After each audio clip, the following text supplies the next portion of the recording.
atomic gigantification was a sweeping Japan nation when along came a dude with an ultra attitude, a common rider who's the greatest kicker of Japan.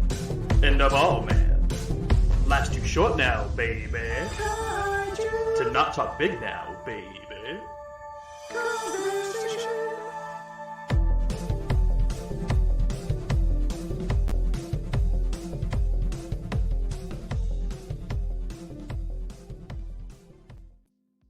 Welcome, ladies and gentlemen, back to a brand new episode of Kaiju Conversation Live. I'm your host, Elijah, and joining me for the second time, this is the first time I've ever had a guest on twice, so clearly I did something right when having him on the first time. We have Jack, aka G-Man, on. How you doing, guys?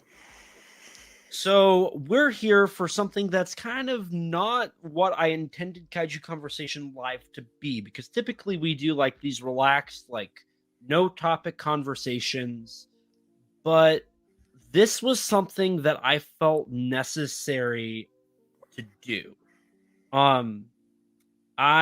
So a little background, and then I'm gonna hand it off to you, Jack, so you can kind of give a little background here.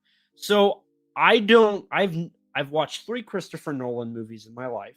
All of them are the Batman movies. I'm a very basic Nolan fan, if you could even say that, because I don't even like those movies. But Rex, my co-host, texted me and said, I'm on my way to see Oppenheimer today. And I was like, wait a minute. Why have I not, I want to see this movie. It looks fantastic. The trailers look great. Why haven't I begun watching the movie? Why don't I have tickets yet? So he texted me, and then I immediately went and bought tickets. And then you were talking in our Discord server that you're in, and you said, and I quote, "Are you seeing it in IMAX?" And I went and refunded my tickets and went and bought IMAX tickets for the following day. So I saw it opening night, and I actually got some pretty good seats. And prior to that, you had seen it Thursday night, so you saw a preview. And the way you talked about it, I was really interested and I was a little confused on how this film did what it did for you to react that way. So I was going in I was really curious. I was really, really curious. And I was glued to the screen the entire time. And I would say that I had a Fabelman's moment. For anybody who has watched the live streams in past or has talked to me at least and has heard my thoughts, The Fabelmans is probably one of the best films I've ever seen in my life. That's a very personal movie for me. And Oppenheimer had the same effect on me. So I was like, okay. But even before that, you and I talked about the film. I just wanted to hear your thoughts. And I was like, you know what? We need to do a review. We need to talk about this movie. Because it's kaiju adjacent. I use that in very I hesitantly say that because I feel like that's in a way devaluing the worth. I don't know if worth is the right term, but I feel like that's ignoring the film for what it is to an extent.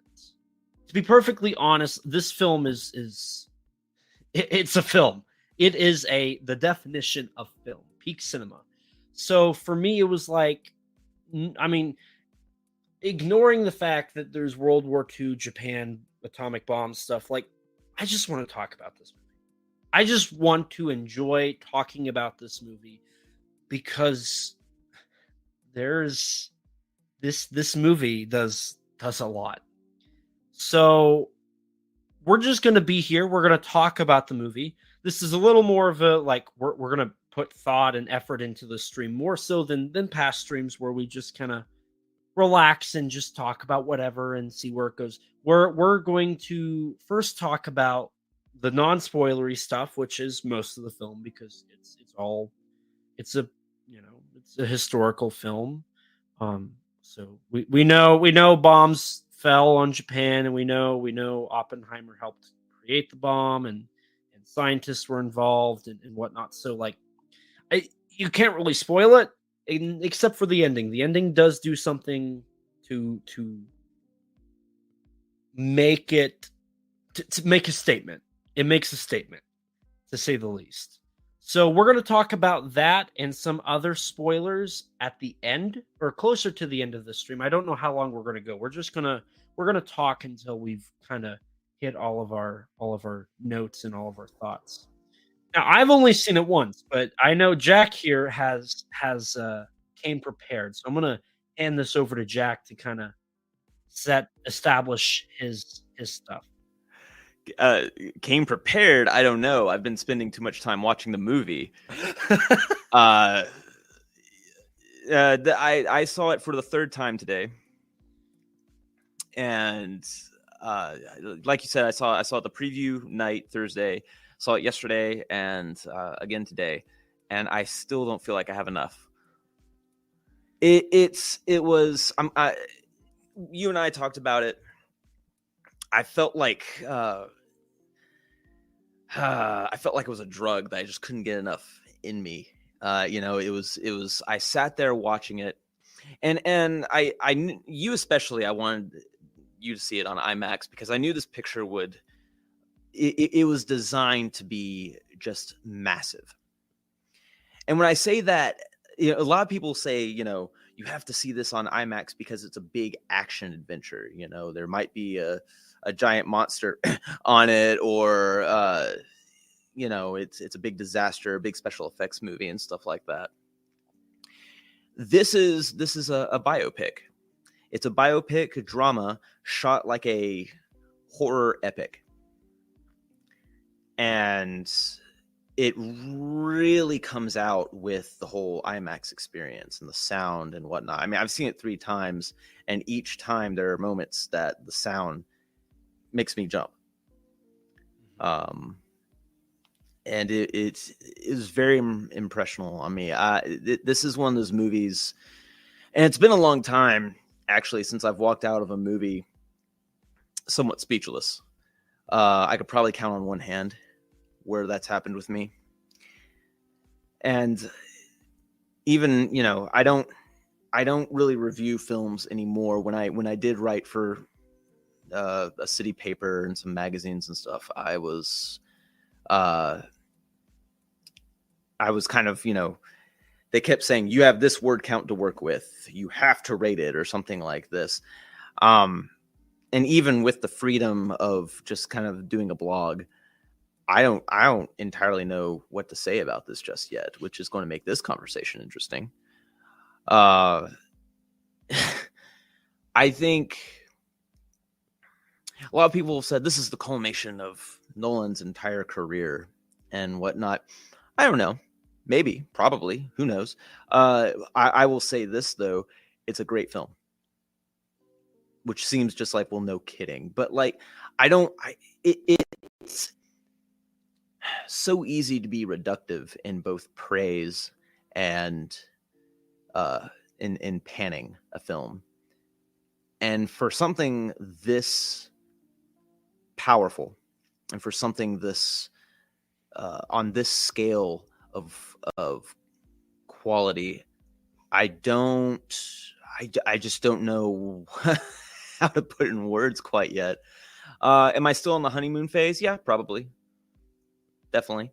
But, so having seen it 3 times, there's just not a whole lot I dislike about the movie either. I think this picture is it shook me. I walked out, and one of the first things I said is, I am shook. You mentioned the ending. The last 2 shots was enough to terrify me. I think so. I was talking with someone recently, and they said the last 2 shots made me sad. I was like, well, that's interesting, because the last 2 shots made me scared. Mm-hmm. Really, really felt horrific to me. And I found it interesting that, we had 2 emotions, maybe negative, I guess, from those last two shots. And I recently read that Nolan had, and this means nothing to you, Elijah, but I recently read that Nolan compared the ending of this movie to the ending of Inception. And I was like,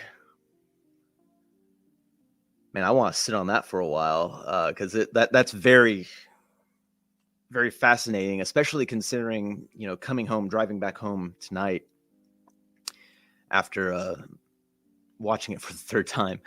I'm sure there's something better I could be doing. I know there's something better I could be doing, but I just can't. And I all I could think of is this.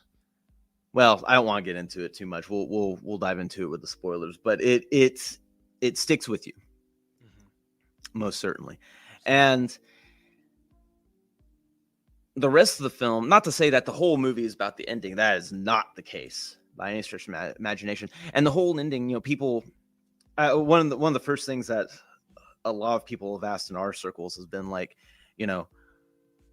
oh, it's about the guy who made the bomb that was dropped on Nagasaki and Hiroshima. I'm like, yeah, that happens in the movie, like the event happens, but that's not what we're working here with. We're working with something even like the ramifications of the existence of what this man has created is something the movie is diving into on an even grander scale than that.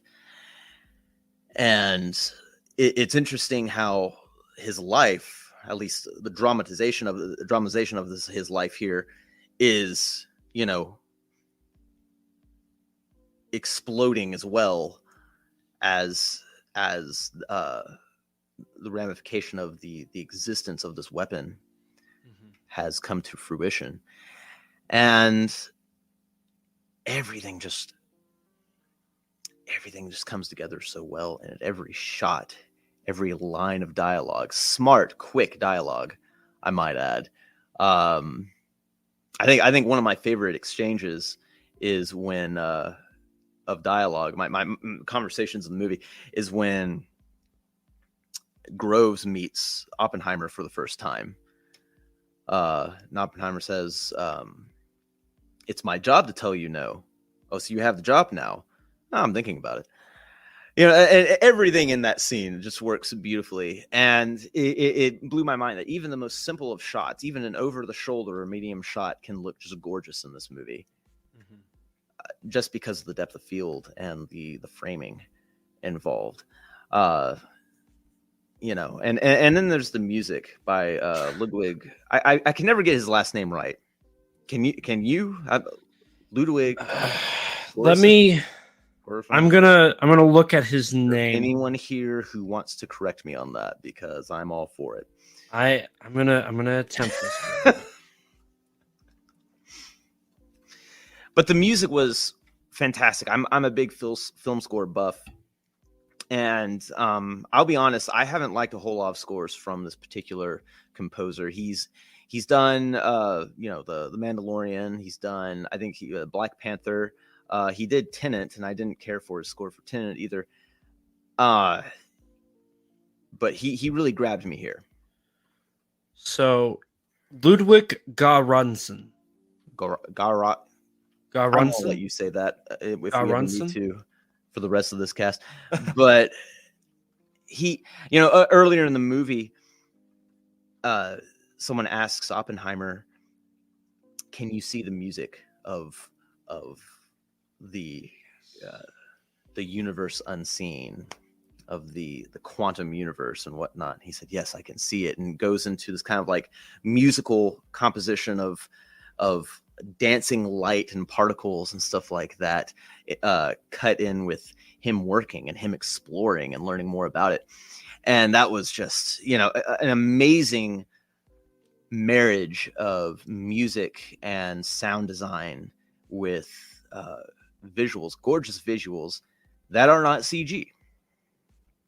There are two movies that were released this year that delve into the quantum universe. And I find this one infinitely more interesting to both learn about and look at while watching these pictures. That not to say that I've actually seen all of Ant-Man 3. I've only seen it in parts, couldn't finish it, stopped. So it was something that was just married together. All the components, all the parts were married in such wonderful sync that, you know, when you get to the last act, which I wondered if the last act went on a little bit too long, but given all the twists and turns and high drama that happens in that last act, I'm fine with it. I have, you know, I could rewatch that last act right now, actually. In fact, Elijah, do you want to stop this cast altogether? We'll meet up and we'll go see the picture again. I would love to. I'm going to see it for a fourth time. I will say it right now. I'm going to throw money at this for a fourth time. I can't get enough of it. And you and I also talked about this. This isn't necessarily about the film itself, but the Thursday night, I was surrounded by people in this IMAX. It was sold out. We were crammed in there. All right. And everyone was into it. And everyone was glued to it. People were gasping, and, you know, some people were even like doing a little cheers when, you know, in the back half of the movie when certain events happen in Oppenheimer's favor. And after those last two shots happened and we cut the credits, people started applauding. I have now seen this movie 3 times to packed, sold out IMAX showings. Today, even, I noticed people were trying to sneak in because they took my seat and my friend's seats. And I said, "Hey, these are ours." And they're like, "Oh." And they get up, and I watched them during all the trailers try to, you know, sit down in different places, but people kept coming in and be like, "You're in my seat." Sometime during the first act of the movie, someone walked in and he had a sling. Someone walked in. He just sat on the steps and watched the movie. No way he paid for a ticket. He just sat on the steps and just was into it. And once again, for the 3rd time in a row, applause. I was in shock. This isn't a Marvel movie. This isn't a big IP action adventure or anything like that. This is just, it's a biopic. It's a biopic shot like a grand epic, but it's a biopic. And man, it just felt so good to be in a theater where people are so invested in a movie like this and are gasping and are applauding and are cheering, moments that in any other movie you wouldn't audibly hear these reactions to. But it just felt so good that something of such a grand experience was being embraced like this in 3 showings through. I can't tell you the last time, if any time, I've seen the same movie in theaters 3 times and people have applauded at the end of each showing. Yeah, see, it's funny you bring that up, because so when I went to see it, during the film, there were moments where I was like, I want to clap. Like there was moments where it was like, this is like mind blowing. And I was hearing people laugh at certain scenes and gasp and like feel emotion. And I was like, okay, so we're going to see what happens at the end of the movie. So where I live, nobody really claps. I've only been in the theater twice for a movie where people clap, and that was Spider-Man Far From Home and Avengers Endgame. And the people who clapped for Far From Home was like a small group of people that like sat in like the left side of the theater. They were all in a group of friends. And I was like, I wonder what's going to happen here. I was like, what am I like waiting for? So the movie concluded, and I was like, I don't care if I'm the only one clapping. I don't care what like I'm clapping. It was one of those things where it's like, I need to clap. Like, this movie has made me feel so much, and I've been glued to the screen this entire time, all 3 hours and 7 minutes. Like, I never looked away from the screen. I don't know if I blinked. Like, that was how like focused I was.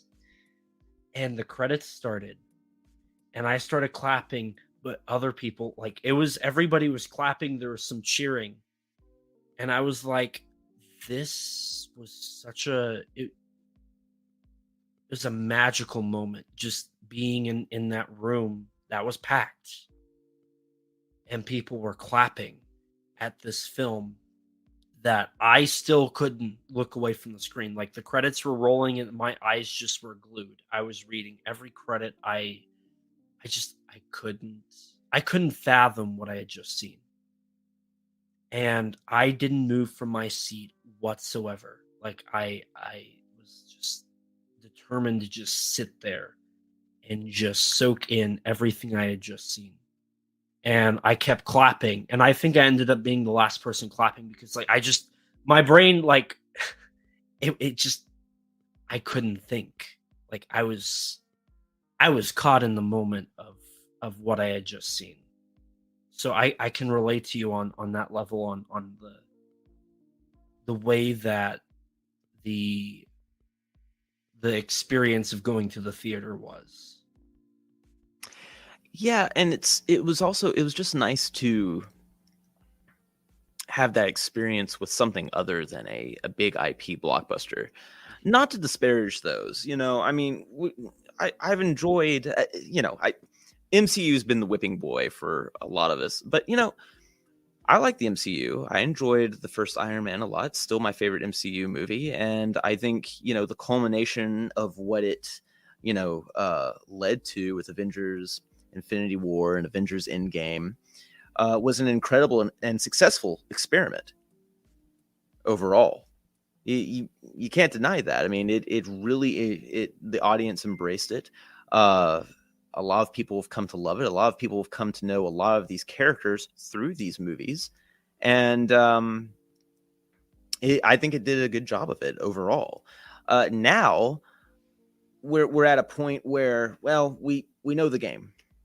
We get what it does.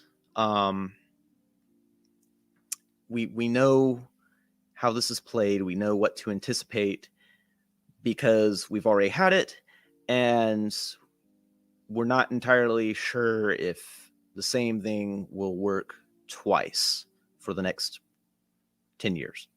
Mm-hmm. And I think that's largely why we've seen a little less interest in the MCU, a few more vocal opponents of it and stuff like that, because, well, we had the MCU. It was fun at the time. We want something else.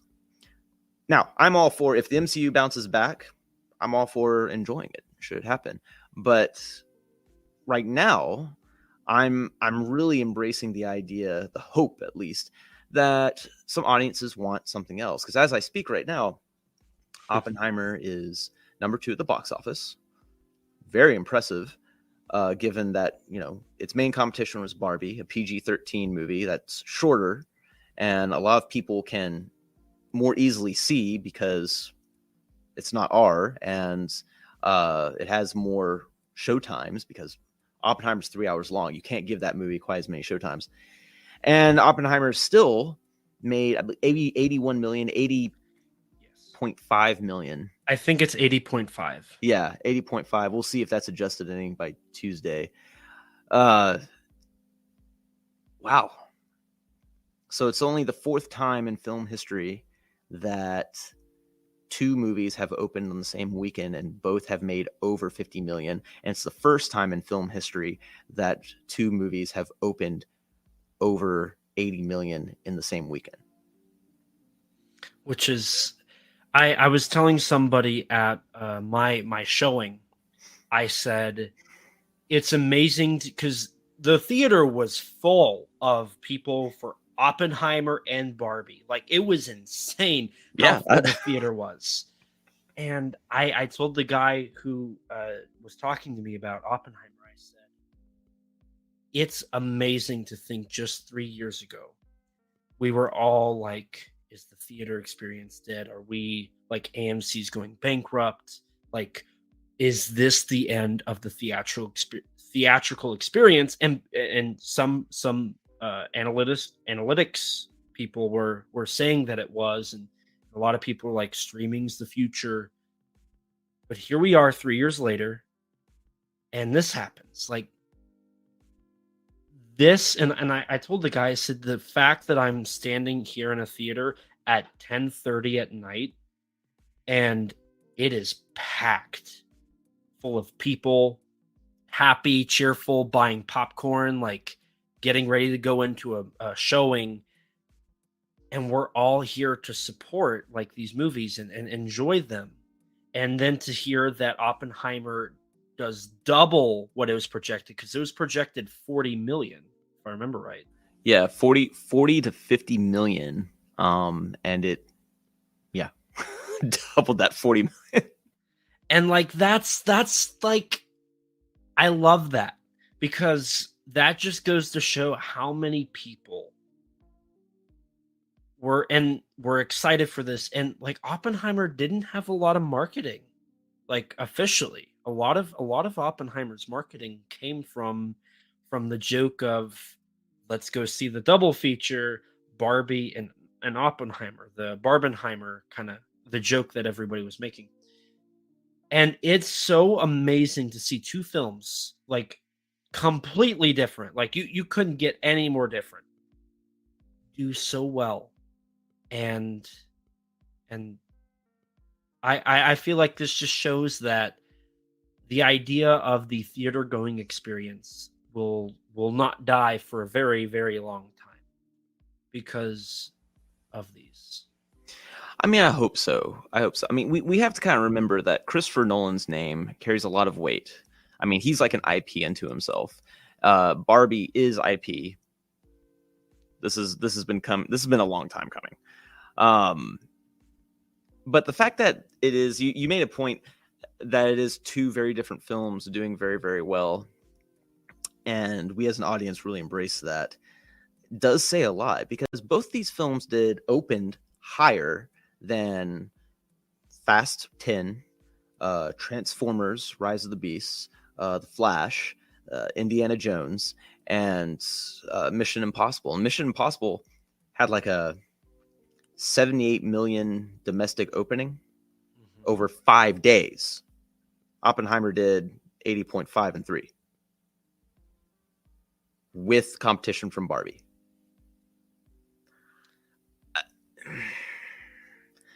And I've run into some people who are saying, well, the only reason that both did so well, especially Oppenheimer, is because of the Barbenheimer trend, the social media trends and stuff like that. I'm like, guys, there is no proof, and has never been any proof, that these social media trends really helped that much. I'm sure it did a little bit, but I don't think that's the reason Oppenheimer had an extra 40 million in the tank. There's just no way. It's like, I'm always reminded of, and this isn't necessarily social media, but I think the point stands. In 2010, what was it? Scott Pilgrim. Mm-hmm. Scott Pilgrim versus the World had a trailer at San Diego Comic-Con. Back then, San Diego Comic-Con was still huge. Mm-hmm. I mean, like 4 to 7, 8 times the people who are there now were there back then.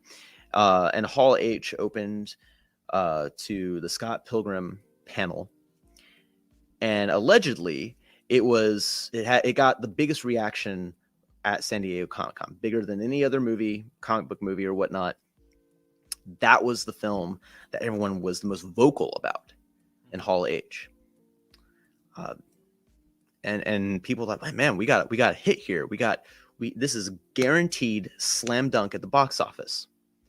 I think it opened 4th or 5th. It bombed completely. I mean, it was one of the biggest bombs of the year. And since then, both studios and box office pundits have been a lot more careful about putting that much stock into niche trends like Comic-Con or social media or, hashtags on Twitter and stuff like that. I mean, we all remember what happened when Sony re-released Morbius for a weekend just because of social media trends. I mean, come on. So my guess is that the Barbenheimer craze probably added revenue in the thousands, not the millions. More, what I think the Barben craze symbolizes is an excitement to embrace something outside the IP that we have been getting in recent years, which is largely comic book superhero. And like at this point, like the 10th sequel to some long running franchises and stuff. Not that like Indiana Jones is the 10th, but the 5th in a very old franchise. Mission Impossible 7, Fast and Furious 10, Transformers 7. And, I kind of, the MCU, I kind of look at as a giant television show where every episode just happens to be like 2.5 hours long. So you can, they're on like the 30th episode.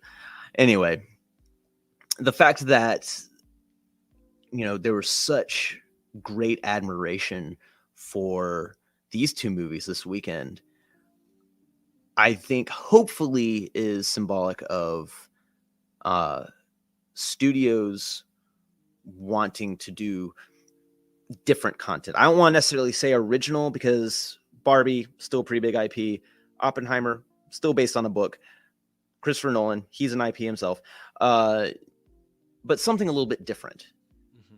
And that's an exciting prospect, I think.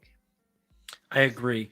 And so speaking of different, I think this is a great place to dive into our kind of we've given our overall thoughts and shared our excitement with how Oppenheimer and Barbie have been doing.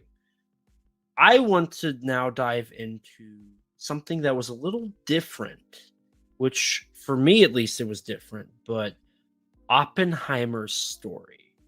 The way the story is structured is so interesting.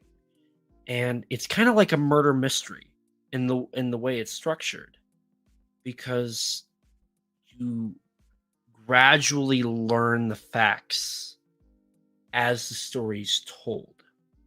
And Nolan does a very good job at using visual aids to help tell the story. And I loved that. I loved the change between black and white and color. I loved the way the story was structured. I'm not one to like non-linear stories, but the way this story was structured made the 3-hour runtime feel shorter for me, because I was so invested and I was asking so many questions in my head. I never had time to stop and think, man, how long have I been sitting in this theater watching this movie? Like, what time is it? Is it 1 a.m. yet? I never thought that. I was so busy trying to like follow the story and understand, and I was so like just involved with the story that I never thought, how long has it been? Where are we at in this movie? Is it almost over? I never thought that. I never even thought, where's the bombings? When are we going to get to the bombings? I was like, I want to learn more. I want to get these answers.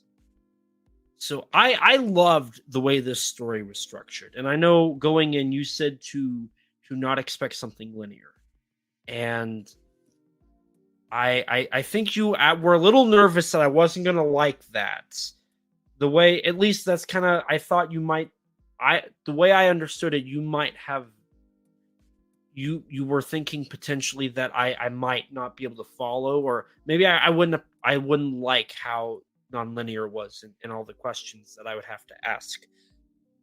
That like made it so much more interesting, and just it involved me with the plot so much.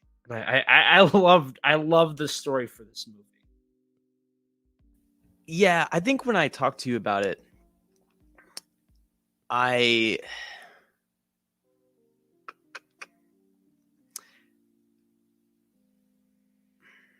was just afraid because you mentioned that you've only seen so many Christopher Nolan movies, largely the Dark Knight trilogy, which I adore wholeheartedly. But it did occur to me that the only film in the Dark Knight trilogy that's really told out of order is Batman Begins. And even then, at some point in the movie, it kind of normalizes to like one, linear piece of storytelling. I would say most of the other movies Chris Nolan has done are very non-linear. And he once said something in an interview that, what was it? He said, I've realized something that like he realized that if he told the audience something just one time, it would be enough. Whereas if he was redundant about something, it would become unnecessary. And the audience would kind of be like, okay, yeah, it almost confused them hearing the same thing twice in different ways. Nolan has an absurd amount of trust in audience intelligence. I would argue sometimes too much, but he has an amazing amount of trust. He doesn't think his audience are idiots, which is evident because he made the movie Tenet. And as such, and this isn't to say I think you're an idiot, but as such, I can find that sometimes his shifting into different moments in time can lose people because he's so confident that people will follow it. And we jump all over the place. I mean, if you're not paying attention to the dialogue and the setting, or when something's black and white or not, you're going to be lost because he's quick about it. He is real quick about it. And even me upon the first viewing, I couldn't quite get the timeline just right. Like there were some conversations that were going on in the film that I thought were happening at a different point in time, and upon seeing it 2 more times, I've realized, it happens earlier or something. And the fact that we have basically multiple stories going on at different points in times, and it keeps cutting back and forth to these points, especially when some of the drama is going on a crescendo, really adds to the kind of epic feel. You almost feel like you're in an action sequence or a giant battle or something. One thing in particular I loved, I don't think this is a spoiler, but I loved how we kept going back and forth between the Oppenheimer hearing and the Strauss hearing towards the end. And, we have Strauss giving this like impassioned, belligerent speech, and we have Oppenheimer being basically interrogated, and it's just going up and up and up and up and up, and they keep cutting back and forth faster and faster and faster, and the music is crescendoing, and we get some stylized directorial decisions in there that I don't want to bring up just quite yet. And it was like we are being assaulted by 2 dramatic points in time. and it helped our investment. It was shot and edited in a way that might as well have been a car chase. And I was on the edge of my seat. It worked. It really worked. And for me, I like movies that I can go back to. I like movies that have a lot of meat in it that demands me to rewatch it. If there's not a whole lot in there, if there's just kind of a lot of fluff, I tend to not go back to it quite as often. But if there's something in there that I feel I may have missed, or that I can just continue to understand better and better upon multiple rewatches, then I'm going to go back to it. It's got me. And this is one of those movies. And I think that's one reason why I want to keep watching it and keep going back to see it, is because I still feel like there's stuff I've missed, or I still feel like there's dialogue I've missed that would make some things clear, or I still feel like I've missed some piece of the puzzle that really makes the themes clearer and stronger and whatnot. And that, for me, is exciting for future viewings of the film. I'm excited to continue to rewatch it now, because what am I going to find? What am I going to unearth? There's a lot of movies out there that I watch over and over and over and over because I think maybe there's something I missed. I'll tie this back into like some kaiju stuff, since this is technically a kaiju conversation, right? 54, Godzilla 1954. I rewatched that actually a lot because I think there are some nuances, some bits of dialogue, some ways that characters interact with each other, touch each other, don't touch each other, that have a lot to do with the time period, the culture, the themes. And I like going back and seeing if it's still there, if I missed it or experiencing it and whatnot. Same thing for this movie. There's a lot going on, and something with so much gravitas I would hate to miss. Mm-hmm. And that's art, I guess, is something that you can just keep going back and learning. Absolutely. See, what you brought up on the edge of your seat, and that was something that I called Rex after my showing. Granted, most of the time I was silent because I didn't know what to say. But in the theater, I remember like there were moments where I was leaning forward, and there were moments that I like got on the like I was on the edge of my seat. I was like, where are we going? Like what?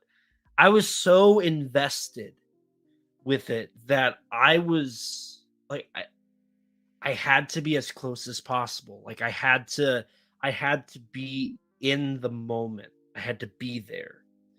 And it was so almost surreal because it's hard for me to get that invested into a movie that I'm like, I need to be there. I need to be in this moment. And honestly, that's a part of the magic of the movies is being able to put yourself in that world, whether it's an alternate world, like an alien planet, or an alternate time, like in the 40s or in the future or on a different continent. Like the fact that I was able to put myself like I felt like I was there watching it all unfold. Just it was a very surreal part of this film for me. And I remember just watching it, and to my understanding, the stories are the development of the bomb kind of being told in flashback while Oppenheimer's being interrogated and kind of explaining everything while Strauss is doing his hearing, I believe, after the interrogation. I believe. Yes, it was after. And then you have certain moments that they take place after the events of the flashback, if you will. but they occur before in the movie. And we're talking about I'm talking about the opening with Albert and Oppenheimer and your reaction. So this is also being recorded for the podcast. Jack's reaction right here, just like that sells everything. I know.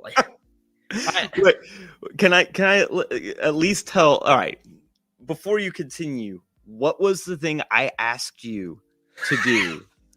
So I remembered this. Yeah, I remembered it. I was like, okay. Jack said, keep questioning why Albert looked the way he did at Strauss. Albert Einstein. Yeah. Yes. And I was like, okay.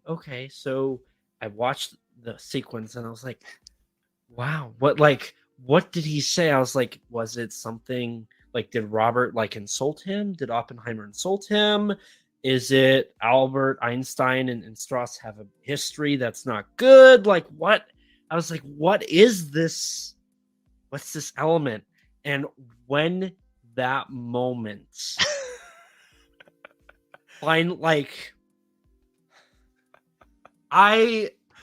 we might need to start getting into spoiler territory. I don't know. So my goal is at the hour mark. So we're about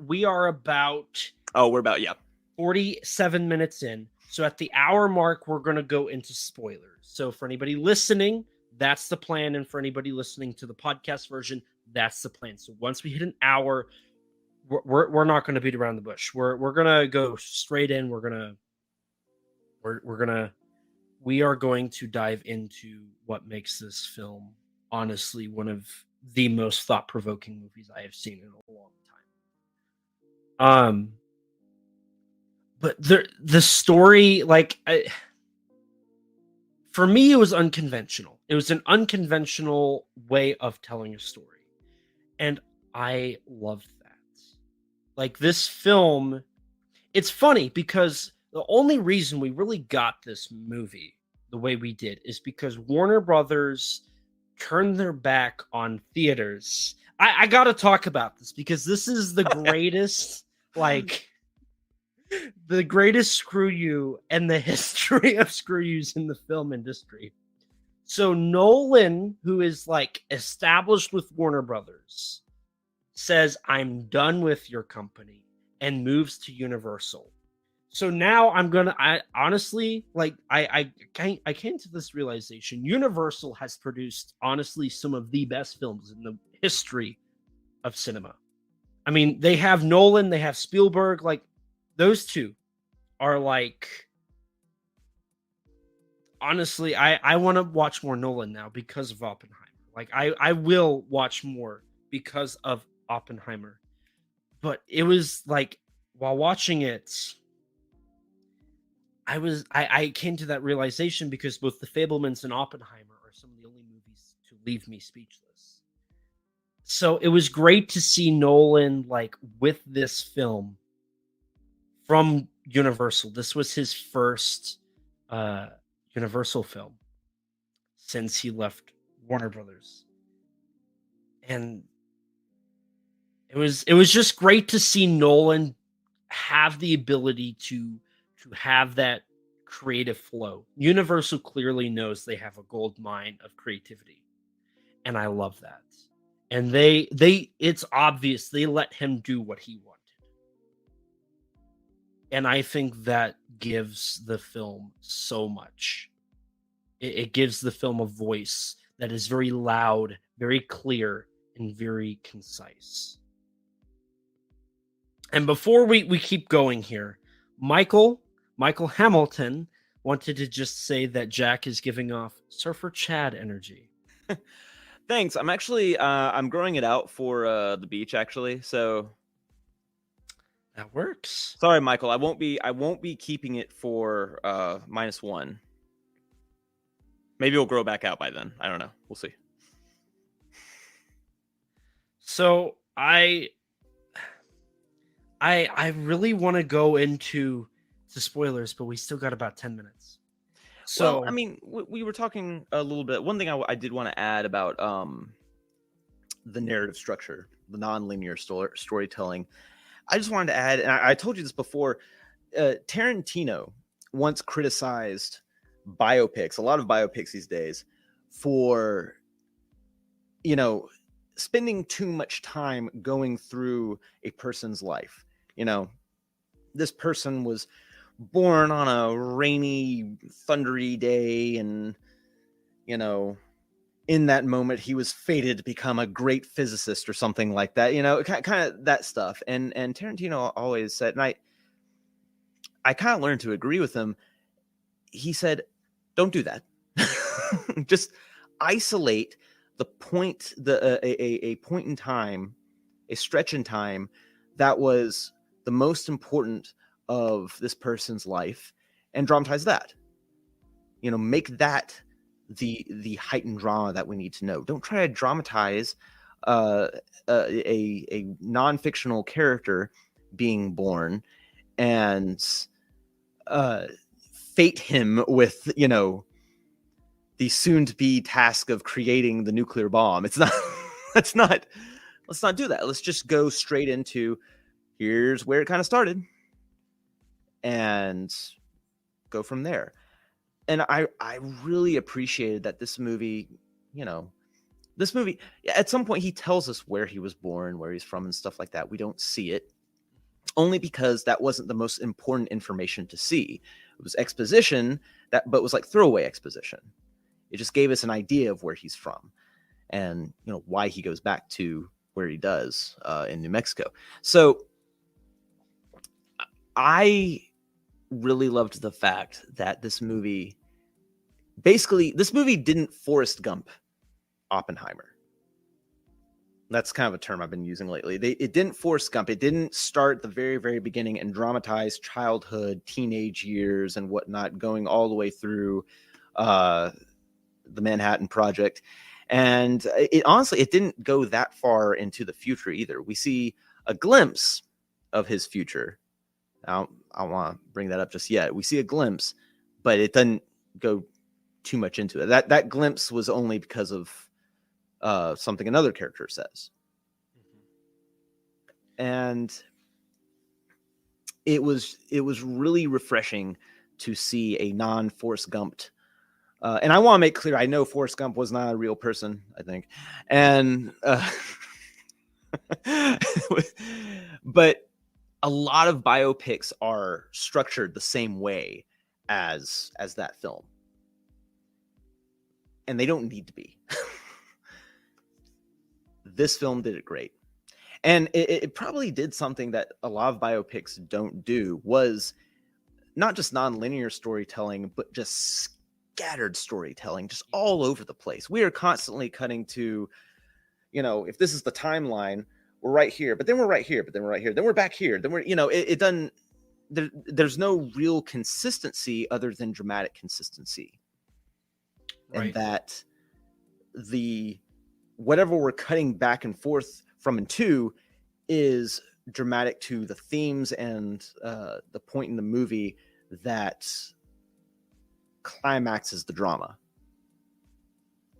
Right. And that's what was most important. And, speaking on the drama, I avoided most of this film's press. I had seen the countdown trailer, which is what sold me. That countdown trailer that was on that live stream is probably one of the best trailers I've ever seen. And I chopped that up to the sound design. And the sound design in this movie, people said Tenet had some good sound, and I've heard it also had a horrible sound. It depends. Some people like it, some people don't. But for me, Oppenheimer is and really, I want to say this: awards don't matter. They really don't. Not for a film like this. It doesn't need to prove itself. But if this film does not get nominated for an Oscar in sound design, I don't know what the Academy expects. This film is very intense. It's stressful, and that kind of mirrors the scenes, the quick cutting, the subjects of the interrogation and the trial and the flashback sequences, everything's so stressful. And we're kind of put into the mind of Oppenheimer for a lot of the film. And it's obvious that there's a lot going on. And I love the fact that the sound complements that. The sound makes that all the more relevant. And I don't know if I've seen another movie that had the impact the sound did for this one for me. Like, the score is a different story. Score is like, I'm not even talking about music. I'm just talking about the sound design of the movie itself. No music, just dialogue, the sound effects, and what that brought to the table. And there's a specific sound that I told you about that you said everything, like when you see it or when you hear it in the movie, it's going to kind of blow you away. And I'm specifically talking about in the countdown trailer, there is a sound that is very fast, very loud. And that's honestly, like, if I'm going to be honest, the one thing that sold me about this movie was that sound. That single sound is what made me say, what is this? When can I watch it? Because that one sound made that trailer horrifying to me. Can I ask what your thoughts were when you realized what it was? At first, I was like, no way. Like, really? I was a little disappointed, but then that disappointment went away when I realized that it wasn't what I expected, but it made it more scary. It made perfect sense. This may be our first spoiler conversation in about 2 minutes here. I honestly, I kind of just want to dive right into it. Like, let's do it, because I think that the scene that we're kind of beating around right now is one of my favorite scenes in the entire movie. Maybe my favorite scene. I don't know. Okay. So I'm gonna, if you're watching the stream, we're in the spoiler section.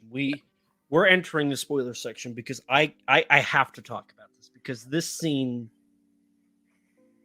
I think this was when I was so far gone with reality. Like, I didn't realize, like, I honestly forgot I was in the theater. I forgot that I was watching a movie. I was so, it was hypnotic. That's how much the sound was. So after the bombing of Hiroshima and Nagasaki, obviously America's happy, the war is over. But the film talks about, or it brings up the heavy weight that had on Oppenheimer. Like, he just killed thousands of people. That's kind of how we viewed that. But he has to give a speech. He has to lift up his crew, his team, for what they just did. They just won the war of all wars. Like, World War II was the nastiest war of all of them. And they just won. They just finished it. That team of people successfully ended the war. But Oppenheimer didn't view it necessarily like that, at least in the film. And so as he's walking into it's a gym. As he's walking into this gym, the sound of the cheerful soldiers and scientists and wives, they're pounding their feet. They're clapping their hands. And in a very artistic fashion, Like it's not realistic that everybody would fall in unison, but it doesn't have to be. That is the beauty of the art. And all of their feet begin in unison. And the sound echoes in Oppenheimer's head. And my anxiety went up when as he's walking to, give his speech, the sound gets more intense. And as he gets up to the podium, he's just entrapped by this sound. And you can, in the background, and there's a few visual things like this where the background becomes blurred and it starts shaking. Like in a way, I kind of viewed it as he's losing touch of reality because he gets stuck in his head. And the echoing of the foot stomps and whatnot echo, and he doesn't know what to do because on one hand, he has to, celebrate they won the war, but on the other, he just helped kill thousands of people, thousands of innocent people.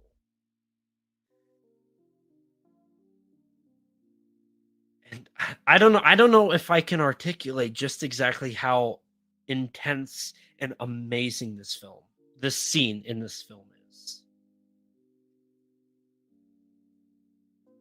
I think the way it climaxes is it definitely begs to be studied as a scene, because as it climaxes, we see a white light as if a bomb is dropped, and this is not actually happening. Of course, it's all in his head. Maybe it's all in his head, or maybe it's just a dramatic interpretation of how he feels, like a bomb dropping on him, or he feels the weight of the deaths, or maybe he doesn't necessarily feel the weight of the deaths. Maybe he feels the weight of the world he has changed. But there's a white light. We have a brief glimpse of one of the wives or whatnot with like skin melting off her face a little bit. And after he delivers the speech, he's walking away, and he feels like he steps in something, and he looks down, and it's the charred body of someone who has died from the heat blast. And as he continues to walk, he sees, a variety of things. He sees two people making out under the stands of the gym. He sees another couple, they're crying and whatnot. He exits, he sees someone who's puking outside.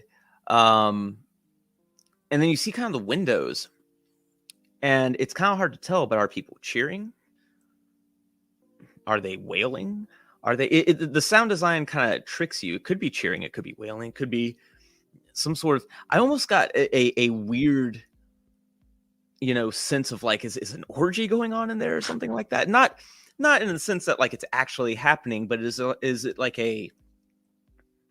Are we supposed to get the idea that the people in there who helped him create the bomb are these, magnificent sinners or something like that in a gym or in a church-like area that are kind of, doing a mass deed? It's unclear. Not that any of this is literally happening, but it feels like it's a amalgam of emotions that have transcended the norm and kind of manifested themselves into the movie. And that's what gets me about this scene, is that there are so many ways to look at this. There's so many, theories and ideas you could like toss into a conversation about just this one scene. And again, it's another example of sound design music, in this case, the lack thereof, because knowing where to put music and where to not put music is a huge part of, why any movies work. Certainly this one. The cinematography, you mentioned, the background kind of pulsing behind him. It all comes together. That scene alone could just be a short film, like a proof of concept or something like that. And it stands on its own as an incredible example of the tedious anxiety that this movie kind of gives off. Right.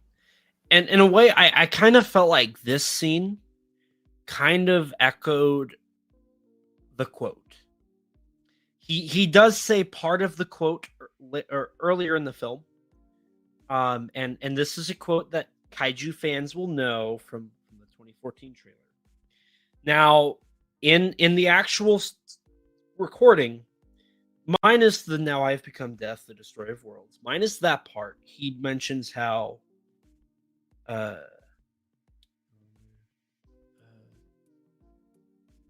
believe it's something along the lines of some I know it by heart, but now I can't think of it. Few people laughed, few people cried, most people were silent. I remember the Bhagavad Gita, a scripture from the Bhagavad Gita, where Ishmael persuades the prince to do his duty. And in doing so, he takes on this multi-armed form and says, "Now I've become death, destroyer of worlds." And in a way, we're all kind of waiting for him to say that in the movie, right? It's like... And he does say that when the bomb goes off. But in a way, I feel like he says that in this scene, but he doesn't actually say it, because some people are laughing, some people are crying, many are silent. Like, we don't hear them. And deep down, he's thinking, I have just unleashed the most destructive weapon on Earth. I have become the destroyer. I mean, they say that there's a almost 0% chance that the bomb could absolutely destroy the entire world. All right, let's sit on that one. Okay. So there's a moment in the movie, and they never forget. They never let this go.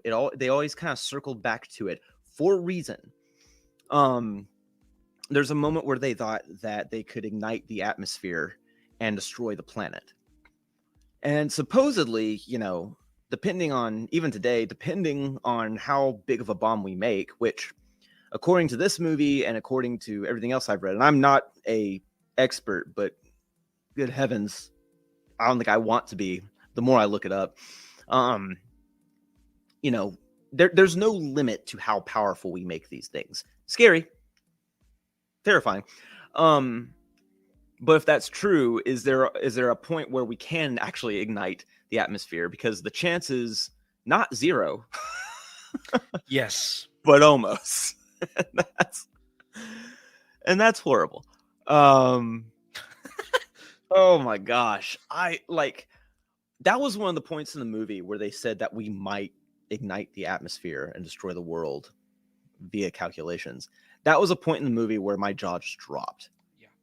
They dramatized that so well. Like, this is a fear. This could happen. And even right before, just moments before they actually detonate, go through with Project Trinity, Groves said, "Hey, what did that guy mean out there about, atmospheric ignition?" Oh, well, earlier on, there was a point where we thought that, we might destroy the world. And it's like, wait a minute, what? Like, they never told Groves this. He goes, "Yeah, but the chances near zero." And I love Matt Damon. Man, he near zero. He has, what do you expect on theory alone? Zero would be good. And we all laugh at this, and I laughed at this, but I'm laughing out of discomfort, really, because Right. oh my god, you know, we willingly hit the button on this thing, multiple of these things, knowing that it's almost zero, but there's still a possibility. And then that goes all the way back to, of course, the ending of the film, which we have beaten around the bush a lot during this conversation. I almost don't know if we should talk about that yet, because that is like that part of the movie just Nightmare inducing. It is the biggest. It's honestly one of the scariest things I've ever seen in a movie. Well, like I said, it was framed as like an epic horror, right? And it's funny because like we don't see very long glimpses of these could be's and would be's in the movie, or even glimpses of the quantum universe as Oppenheimer sees it. But what we do see is so good looking and so beautiful and so fascinating. You know, if this is what, when he studies this stuff, if this is what he sees, it almost makes me go, oh yeah, I want to be a quantum physicist. I wouldn't want to be a quantum physicist. But the fact is, that's how he, the character, sees it. Right. And that's what made him so enamored with the study of it. Right. So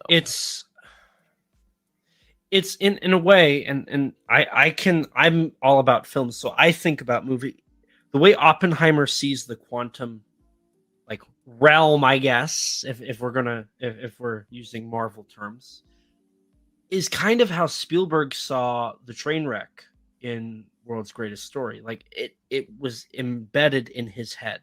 Yeah. In a way, I feel like both Oppenheimer and The Fabelmans are kind of the same story, but on two different like playing fields of destiny, in a way. Or appreciation. Yeah. Like it's they both see an art there that they can tackle. Mm-hmm. Right. And they do. Through whatever tragedy and hardship that comes their way. Yeah. Interesting parallel. So But, yeah,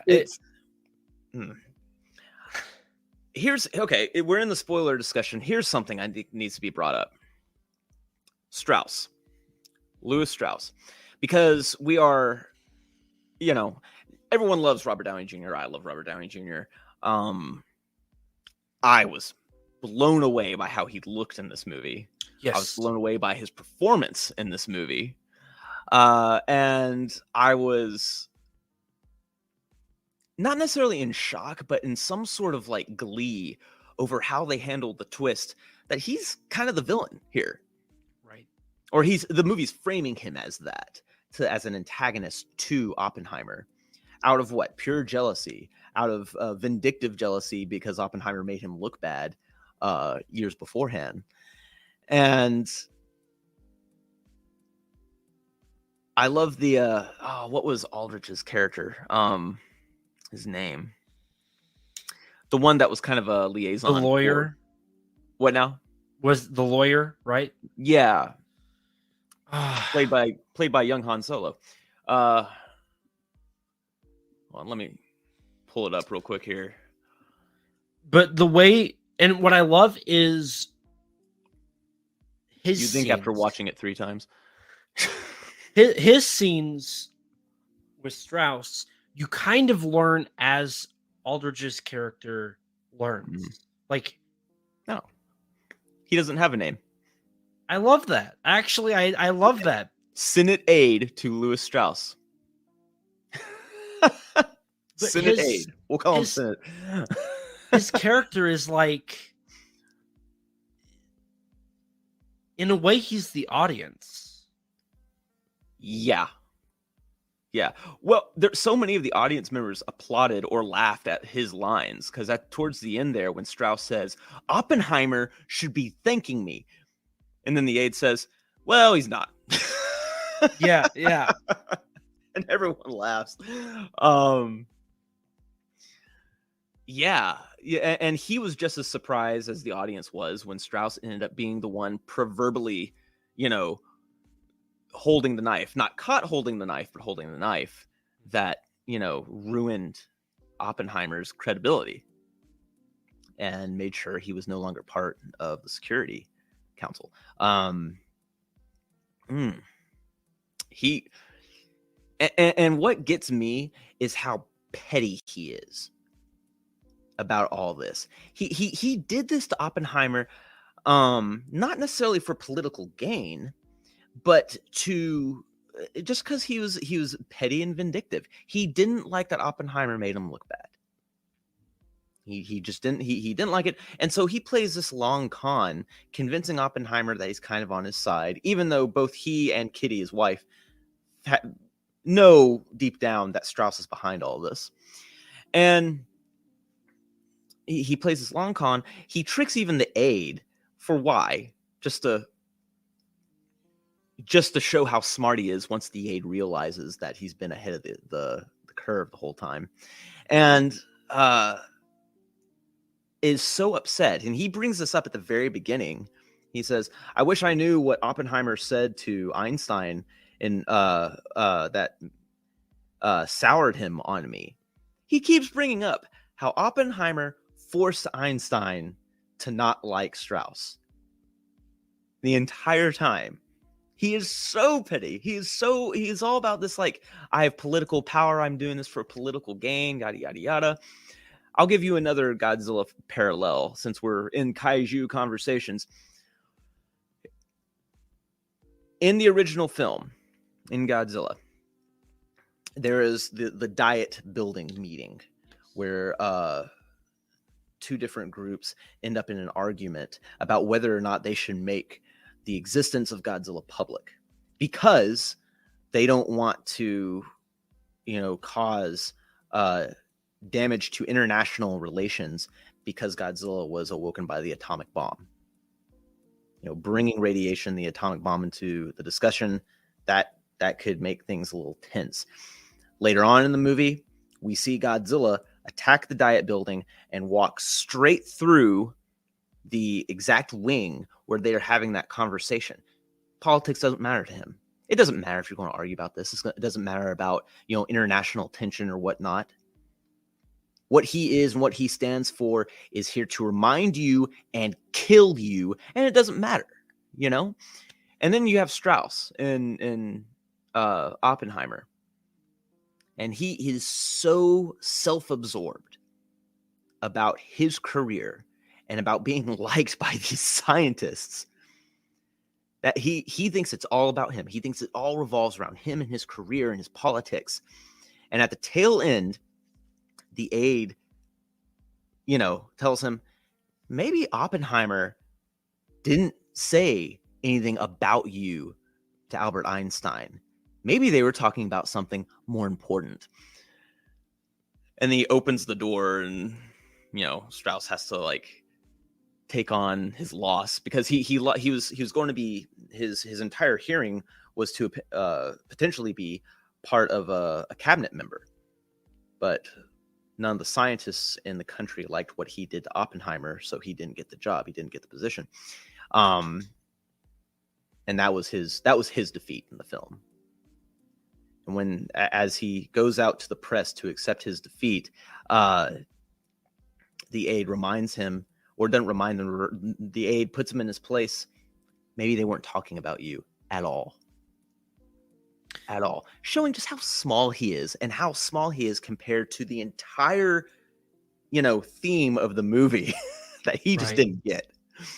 Right. So, and I love the fact that throughout the film, we, initially his aide kind of is on his side, very clearly is on his side. And as his aide starts to learn about what he's been doing behind the scenes, he kind of turns on him. Like, you can tell in how the actor's facial expressions are there. He's starting to question if he's making the right decision. And it's such a and there's no dialogue that suggests that. A lot, like, all of it is in his facial expressions. And this film is full of amazing acting. There is not a bad actor in this movie. I was shocked how every supporting character, every main character, every actor and actress in this movie, like, Downey does not seem like Robert Downey Jr. I love that. Rami Malek. Do you think because of the story, the director, the importance of the themes, and the talent on display, all these actors came in to bring their A game because they just knew how important this project was? That's a great question. And I don't know. Like, it's so weird that this movie has some of the best acting I have ever seen. Well, and you could, even the tiniest roles in this movie, they all act like they're some of the best actors in the world. They carry themselves with that conviction. And I'm just like, what kind of locker room pep talk did they get from Nolan for this movie? Jesus. You're absolutely right. Like, and I'm just going to keep bringing up the Academy Awards because I like, that's how amazing is. Like, all these actors deserve that award. Like, there should just be best, like, cast. Ensemble. Yeah. Best ensemble cast. And they should all win. Like, it is remarkable how amazing everybody is. Everybody takes this very seriously. Everybody knows their role. Everybody, like, even Rami Malek, who has a pretty low level, like, role in the film, like, knocks it out of the park. Matt Damon knocks it out of the park. And Matt Damon, I've loved his acting since, like, Ford versus Ferrari. Like, he did an amazing job in that film. And he brought that back. And it might have even been better, to be honest. Like, it blew me away how amazing everybody was. And to your point about Rami Malek, I mean, Rami Malek got the, I saw him in the film earlier on. I was like, wow, they really cast Rami Malek in, like, a nothing part. And then here comes the climax, and he's the one who actually delivers the death blow to Strauss's cabinet position. And I was like, didn't see that coming, because he owned it. Gosh, he owned it. He was very, very. There's a moment where Rami Malek, one of the staff asks him a question, and it's almost like he didn't catch it, he didn't hear it, and he has a pause. And he goes, "I'm sorry, say again, please." And then they ask the question again. It was Mm-hmm. so real, it felt so natural, but it almost feels like something the actor did, not Yeah, It, absolutely. and it was so satisfying because he seemed so timid throughout the movie. To watch him come in and essentially sledgehammer Strauss like that was, I keep comparing this to, like, epic action flicks and stuff like that. This was Rami Malek's epic action death blow to the villain. You're absolutely right. It was so good. And I just like that moment. That was a moment my jaw dropped. I wasn't expecting that when he spoke up and he said what he said, my jaw dropped, and I wanted to clap. Just my whole body filled with, like, kind of like the Captain America lifting Thor's hammer, like that payoff. And what's funny is, like, I have no attachment to this character. He was in the movie maybe 5 minutes, but when he comes in and delivers that blow, it shook me. It just I had, And that's the word, Elijah. Yeah, it shook. I am shook is what, I walked out and I said that. I'm just like, and that's one reason, is because so many things came out of left field, but was so natural, and honestly set up for that stuff too. We didn't know it at the time. It made such an incredible impact. I'll tell you, we talk about jaw-dropping moments. Earlier in the film, when they've almost completed the bomb, and after they've dropped it, Oppenheimer tries to convince scientists and the war secretary that, if we drop this bomb once, if we make an example out of it, it will create everlasting peace for the entire world. No one will ever want to, go to war knowing that these things exist. I don't know if in reality he actually believed that. I don't know if he actually believed that in the movie. But it seems in the movie that he really he had to convince himself of that. And it was jaw-dropping and heartbreaking towards the end. And I spoke about this earlier when we were talking about non-spoilers. Towards the end, when he's in the conversation and he's in his hearing, and once again a bright light is shining on him as he's being berated. And they ask him, when did he have ethical misgivings for the bomb? And he said, when I realized that we would actually use these things. And that was a turning point for him, because he beforehand, he thought no one would dare use these things if they saw how destructive they were. But now he realizes that we would. And that is disheartening. It's sad. And it's terrifying. It's still terrifying today.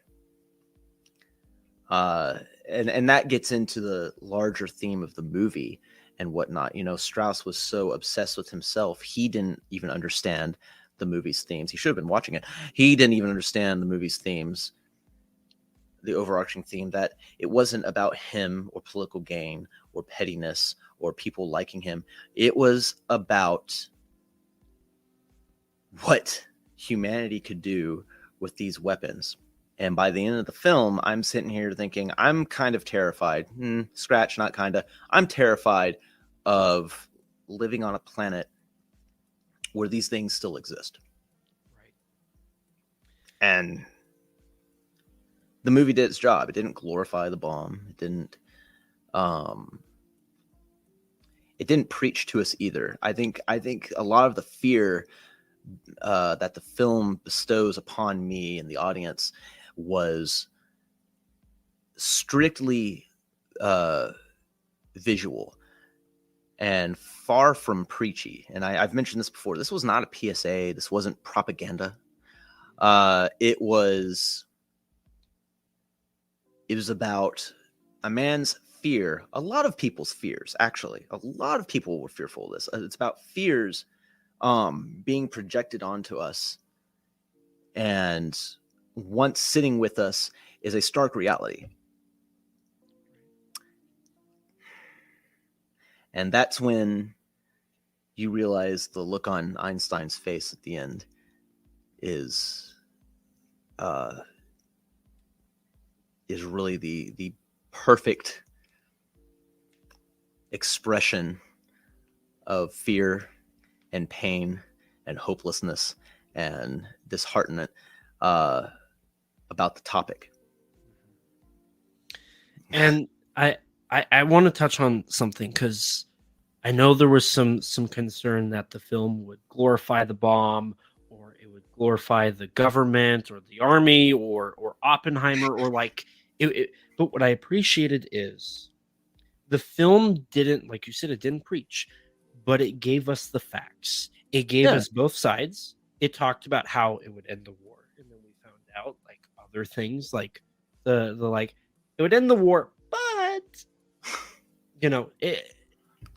it doesn't pick a side. It doesn't pick a side. It just tells you how the story went. Right. And I loved that. I loved how Nolan didn't feel like he had to make a stance on the subject. It feels very much and he does this. There's objective and subjective moments in the film. That's what the black and white and the color is supposed to represent. So there is not a moment where he makes a subjective opinion objective. He makes it very clear, quite literally very clear, like what is fact and what isn't. But he doesn't say it's fiction either. He tells it as it is. He's not saying this is the bottom line. He's just saying this is how it was. Yeah, well, and I do want to bring up, I want to be careful about, saying that everything in the film is fact and whatnot, just because I'm sure plenty was dramatized and whatnot. I know what you're trying to say, though, and I think what it is that it never really decides to pick a side on any subject. We get into, communism and, communist ideas, but then, Soviet communism and the difference between the two and stuff like that. None of that is trying to convince the audience of anything. It's simply, making a comment about who these characters, who these people are. Nolan has always been fairly, I don't want to say apolitical. That's not the case. He's not apolitical, but he's fairly neutral because, again, he trusts the audience to make to figure things out themselves, to make an informed decision themselves. Mm-hmm. I don't think he's ever tried to sway the audience one way or another. He's fairly neutral about it, just putting out there what history has given us, more or less, and dramatizing it and then letting the audience decide, good and bad, I don't know. I thought it was very, very interesting that in the film, Oppenheimer was convinced that the bomb being dropped on Nagasaki and Hiroshima was to end the war. Yes. Finitely. If the bomb wasn't dropped, a lot of American GIs would have lost their lives invading Japan, including my grandfather, who fought in the Pacific Islands. He was slated to invade Japan, so he wouldn't be here. He wouldn't have been here, and I wouldn't have been born. That's just how it is. Was Japan defeated regardless? Yeah, but they weren't going to surrender without us invading. So the bomb dropping was terrible, but a solution that probably took less lives. Now, that being said, later on in the movie, after the bomb drops, Oppenheimer kind of, mulls over the things he's been hearing about how the war was largely over. Japan was already defeated. They just dropped a bomb on a defeated nation. Probably, yeah. That doesn't mean he still didn't save American GI lives, but yeah, no, he probably did drop a bomb on a nation that was already beaten. Mm-hmm. And as such, he felt later on that there was blood on his hands.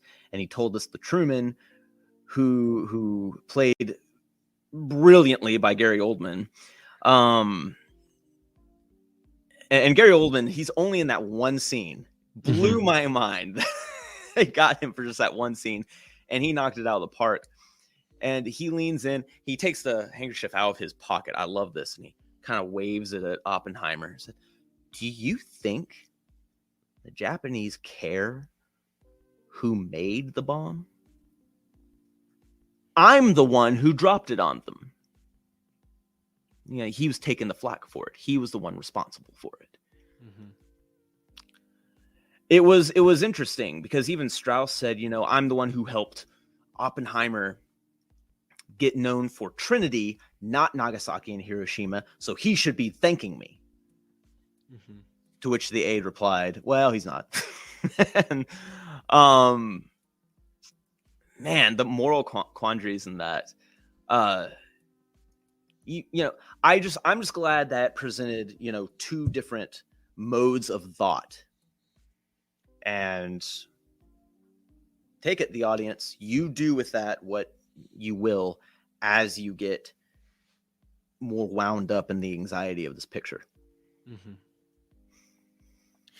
And I feel like they also explore, like, at the end of the day, I don't know if I could say Oppenheimer is a very selfish individual or if he's not, because I mean, he takes a lot of credit for that, but then he also has, you know, his moral dilemmas with that. But then there's also the, you know, was he really the one responsible, or is he just owning something that he only partially helped with?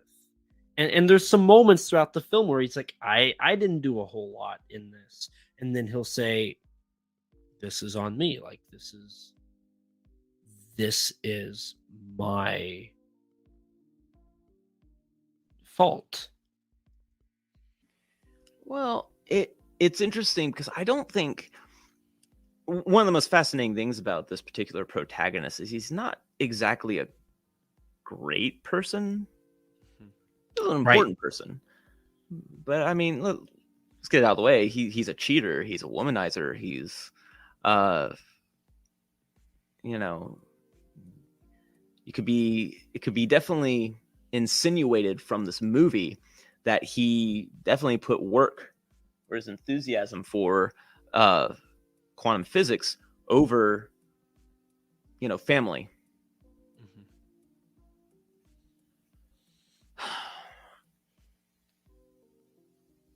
Is he selfish or not? It's an interesting question. Yes and no. Right. Is probably the best answer because you're right. He does flip-flop a lot. He is, he's one of the most complex characters Nolan has put together, in that there's no, like the movie, he's not very linear, Right. in terms of his thought. He goes back and forth. He bounces. He can't answer questions. You know, when he's being berated at the very end, right before he says, I started having moral doubts about this when I realized these weapons would be used for war. He can't give a candid answer to the Grey Council. You know, he clearly had a hard time understanding himself what he thought. And Right. it just adds a layer of dimension to an already interesting character simply because he's the man who headed this project. Right.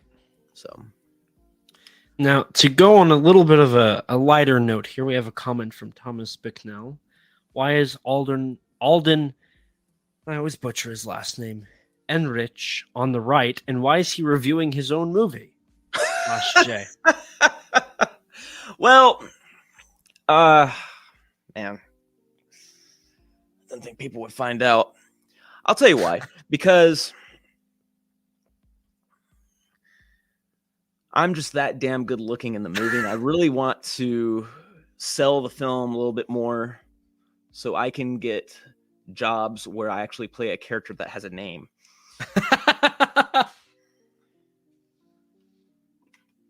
That was the best response you could have given.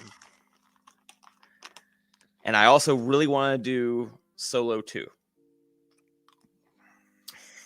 I don't know if I would want you to do Solo 2. I don't want to do Solo 2. That was a lie.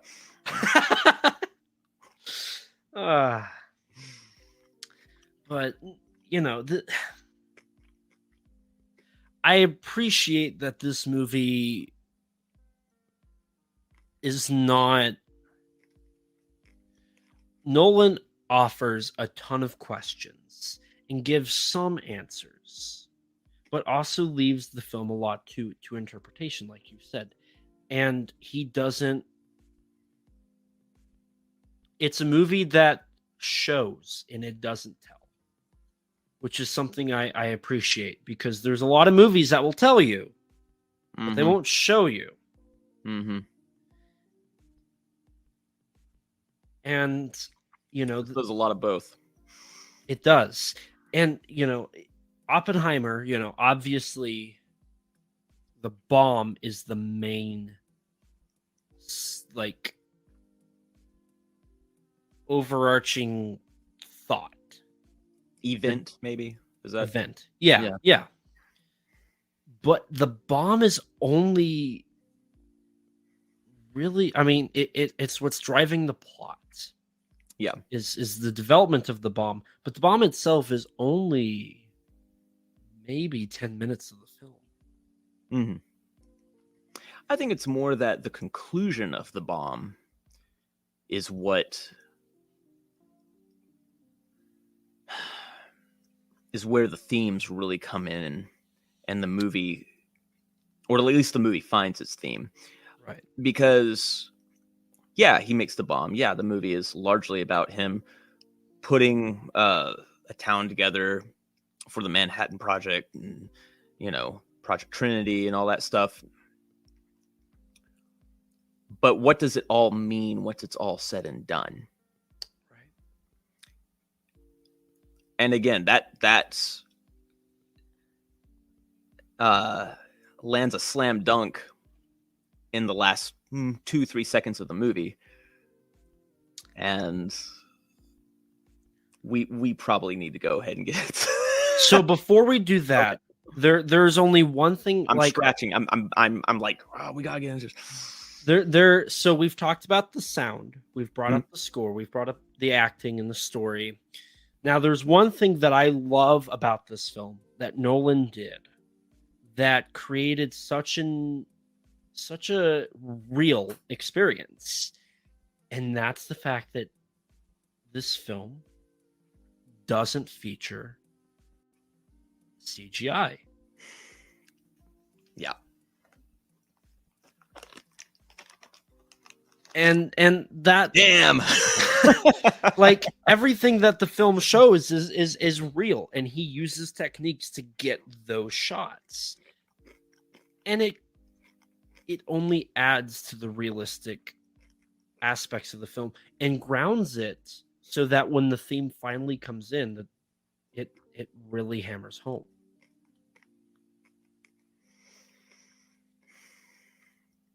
I think Nolan has usually been pretty resistant against CGI. Not resistant, but he prefers practical work because he believes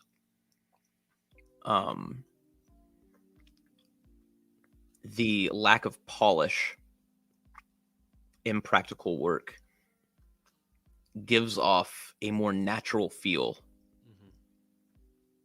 and chaos that digital effects can't really convey, because it's all very planned.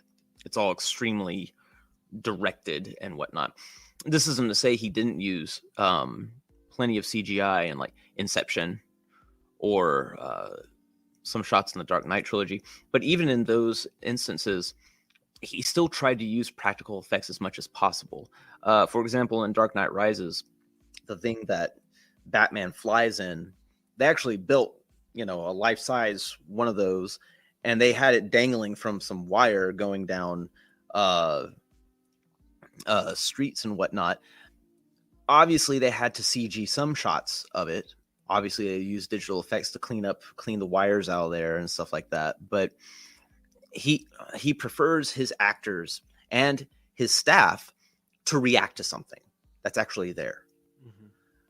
In Tenet, he was very resistant against CGI as well. He actually did roll a 747 into a building.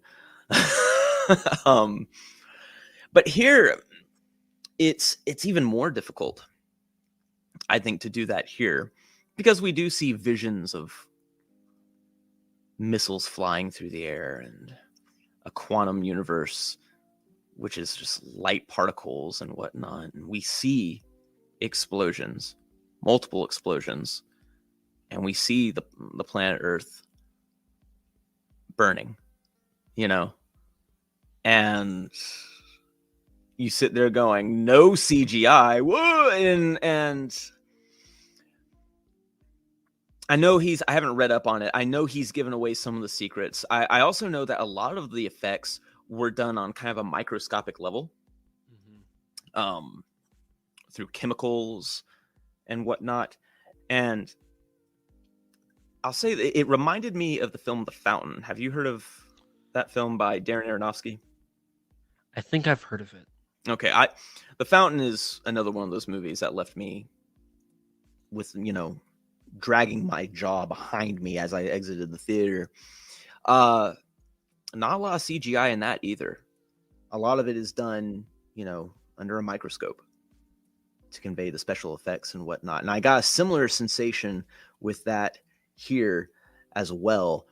And it was just so effective and so good to see again, because it just felt and looked different. And I'm one of those audience members, everyone's like, a lot of people like, oh, he just hates CGI. It's not so much I hate CGI, it's just I'm kind of tired of looking at it, because it all kind of looks the same. Right. The human eye at this point can detect when something is CGI, and we overuse it to such an extreme level that just gets exhausting to see weekend after weekend after weekend after weekend. It's become less of a tool and more of a kind of like fast food answer to special effects. Right. There are other ways to do this, but it's much quicker and more efficient and more reliable if we do it this way. So that's how we're going to do it. And they do it. And here we have, I'll say it, an auteur who is determined to create these visuals a different way, because he believes it looks different and it feels different, and he's right. And you know what? For as few special effect shots that are in this movie, I don't care about the Academy Awards. I haven't watched them in years at this point. I couldn't tell you what won last year. But it would be hilarious to me, absolutely hilarious, if in the 2024 award show, a movie won for special effects with no CGI. I would think I'd be laughing. That's all I'll say. And I don't particularly care if it happens or not, because again, like I told you over the phone, I think more people will remember this movie than most movies that get nominated or win plenty of awards. Absolutely. So now we're getting close to 2 hours, and I feel like 2 hours is kind of a good stopping point. And I feel like we have plenty of time here to talk about something that I didn't expect. And that was what Nolan did for the ending. So in the movie, Oppenheimer visits Einstein to show him some calculations that prove Einstein wrong. If I remember correctly. Am I correct? Are you talking about the atmospheric ignition part? Yes, the paper. Yeah, he showed Einstein the atmospheric ignition math that said if they detonate this thing, it could set fire to the atmosphere. And when Einstein and Oppenheimer meet again with Strauss, trying to get Oppenheimer to join the security, would that be the security cabinet, technically? No, the AC, the atomic AEC?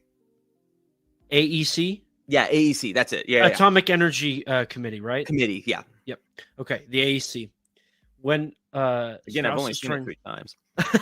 When Strauss is trying to get Oppenheimer to join the AEC, Einstein is out just kind of enjoying life in nature. And Oppenheimer walks up to Einstein. And this is all in the beginning of the movie. Yeah.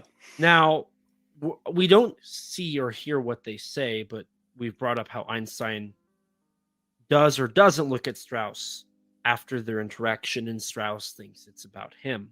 Mm-hmm. And then at the end, when we get the statement, maybe they didn't talk about you, maybe they're talking about something more important, it finally tells you what they talked about. And Oppenheimer went up to Einstein and basically said, remember that paper I showed you? Did you feel like that was essentially the end of the world? Like that paper? Yeah, that paper's... Do you remember those calculations that said if we launched this thing, we could destroy the world? And Einstein replies, yes, what about it? And I feel like I'm stealing your thunder here. Do you want to go ahead. Go ahead. And then Oppenheimer says, I think we did. And then Einstein, incredible performance by, who played Einstein? It was actually a,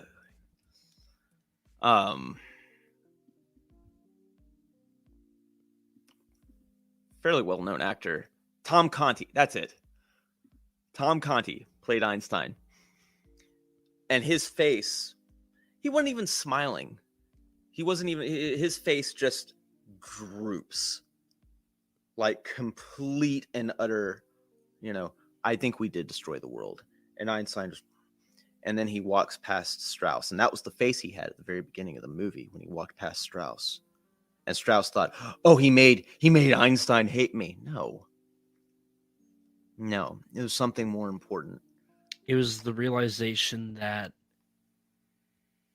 they had officially went somewhere they can't come back from. Mm-hmm. And then from here, we get footage of Oppenheimer's visions of being on that jet and seeing the other jets fly past him from the window of the cockpit. And then we get this sequence of, in the clouds, these missiles flying into the air. And then it cuts to a sequence of the world burning. And when you told me that this movie made you fear living on a planet where these weapons exist and kind of made you rethink and kind of made like Godzilla 54 hit deeper, and you've even posted on Twitter how things hit a little harder. I was not expecting Nolan to go to world domination, but that is the end. Like, and anytime somebody's talking about nuclear weapons and nuclear war, it ends in that fear of, if that were to happen. And Einstein said it. If World War III were to happen, World War IV would be fought with sticks and stones. Because you can't go back. That is a weapon of mass destruction that has the power to annihilate the world. And you've said it, like the thought that we live on a planet where those exist. Like if somebody gets trigger happy and hits the red button, that could be it. Like that is a fear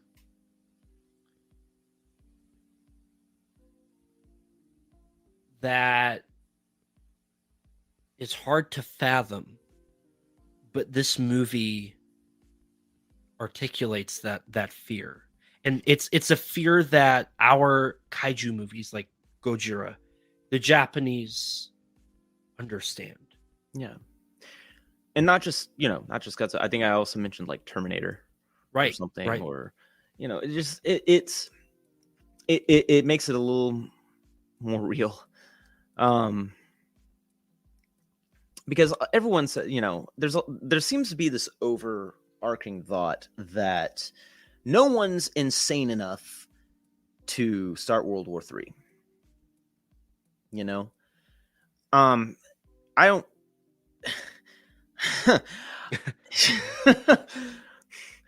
I don't have that at quite as much confidence, given some of the world leaders we've had in recent years and are still in power. Listen, I'm a collegiate coach, and I had a guy on my team who is part of like the ROTC, and he had to leave the team because he was going to be part of the ROTC. And when the whole stuff in Russia started taking off, he said, he told me, there's a chance I may be fast tracked to be deployed. He's a kid.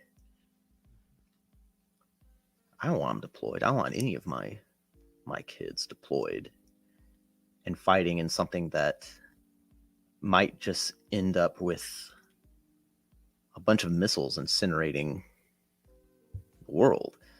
And so that this last year has been kind of real for me, facing the fear that, I could genuinely lose some people I care about to morons in power who don't have the foresight to understand they could ignite something much larger. And then, art is such a powerful thing when it reaches you. Everyone says art is subjective, but very rarely does anyone say art is for the individual. Specific art will touch different people in different ways.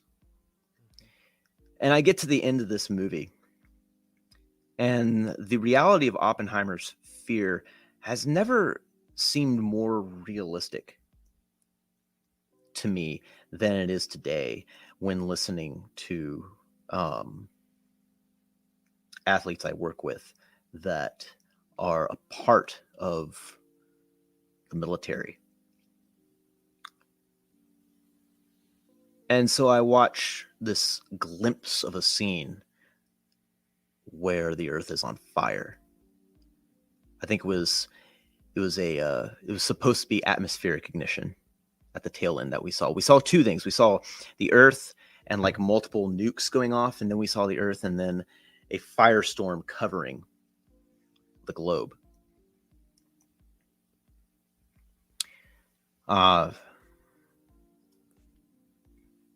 As messed up as things are in the world, if we go down the path that Oppenheimer fears in this particular film, we are definitely going to wipe the slate clean with those problems.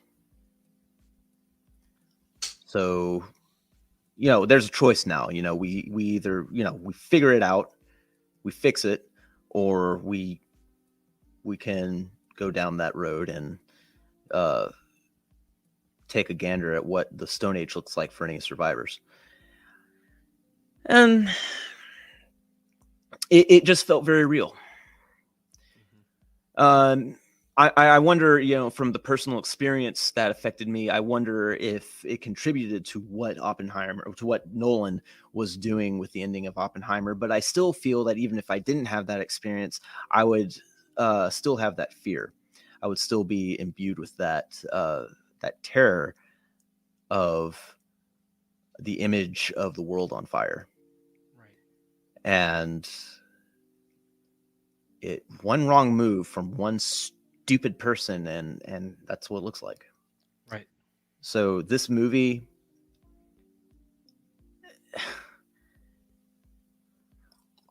it ended on a perfect note. It ended on a perfect note. It ended.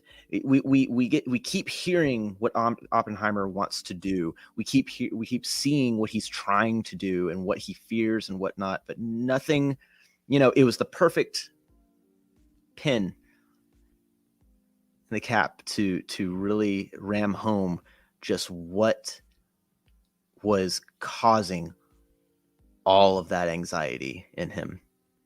Right. And the look on Einstein's face, I like to think that he was envisioning what we saw visually as he walks by Strauss. Because what really is that? Is it something Oppenheimer is imagining? Is it a future that we've yet to get to? Is it a dream? Is it just the film giving off a warning, and maybe the characters aren't thinking about that? Doesn't really matter, I don't think. I think what matters is that the possibility exists and the character's fear is real. Mm-hmm. And that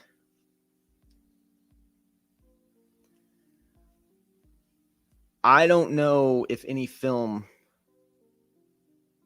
that I can think of in recent years has been able to get something that real across in a long time.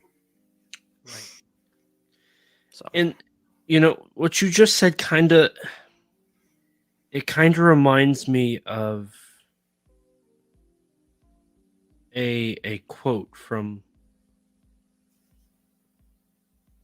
a certain movie about fear and reality and what that could bring.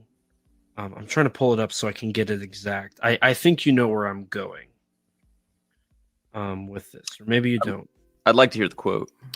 I'm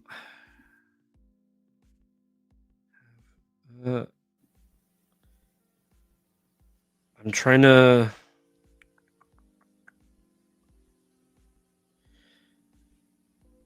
So this is in context. It's from a Godzilla movie. But I feel like you can replace Godzilla with the bomb, and I mean it's supposed to, like, Godzilla is the bomb. So I feel like this kind of works.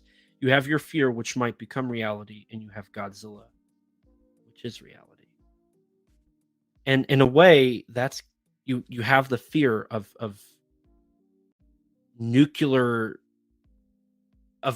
apocalypse, which might become reality, and you have the bomb, which is reality, and the bomb could lead to that fear, which could become reality. So next time I part of me I'm happy that I watched Oppenheimer before -1, because, and I'm not going to make the joke. I'm not going to make like I'm not going to do that. I'm already sick of that one too. But -1 is going to be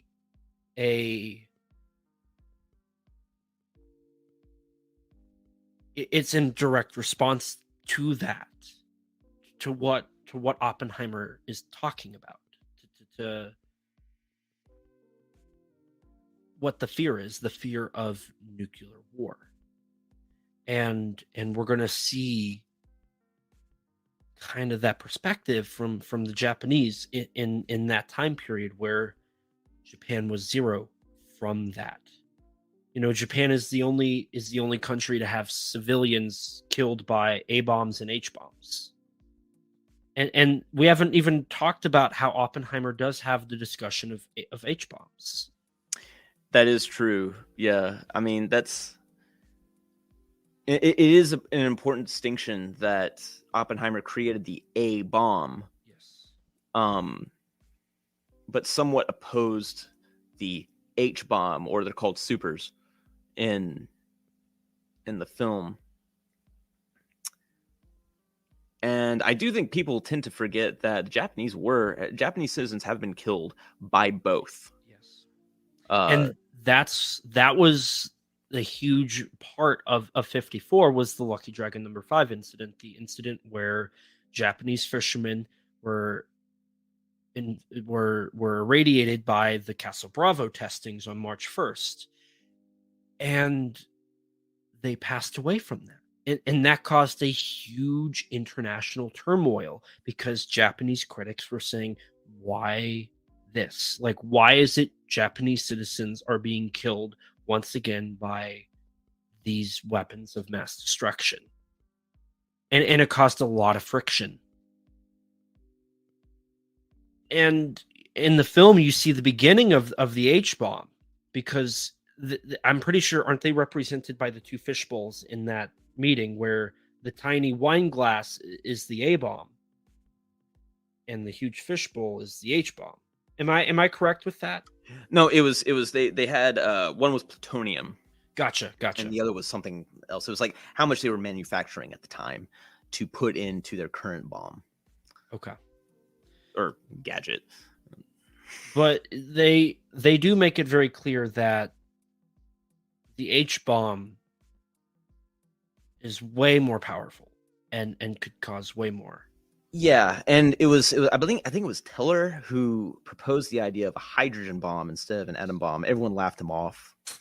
And Oppenheimer suggested that there were too many issues in making it work, but of course it did end up working. I just think he wanted to kind of steer away from that. He said it was poor use of our resources. A better use of our resources should be toward arms control. Yeah.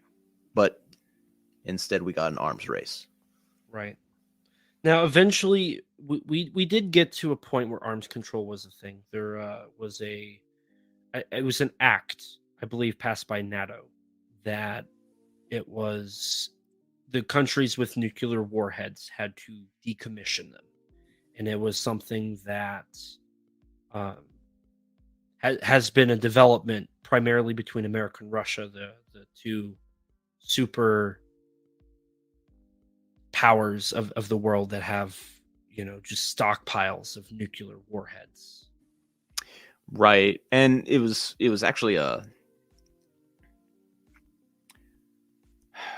was it before? No, it had to be after. I believe it was after the Tsar Bomba. I think so. Russia's the largest hydrogen bomb detonation in history. So powerful, so large that there's still, ice, in Russia that's irradiated near Alaska. Some places are still uninhabitable. It was exploded in the air. This thing was massive. And what's even more terrifying about this is initially, I think, don't quote me on this, I'm pretty sure it was supposed to be even more powerful. They cut the power in half before detonation. I watched like 2-3 hours of like the declassified stuff, much of which is just them loading it and staff involved and flying the plane and whatnot. But it was still jarring to watch, especially when the clouds light up.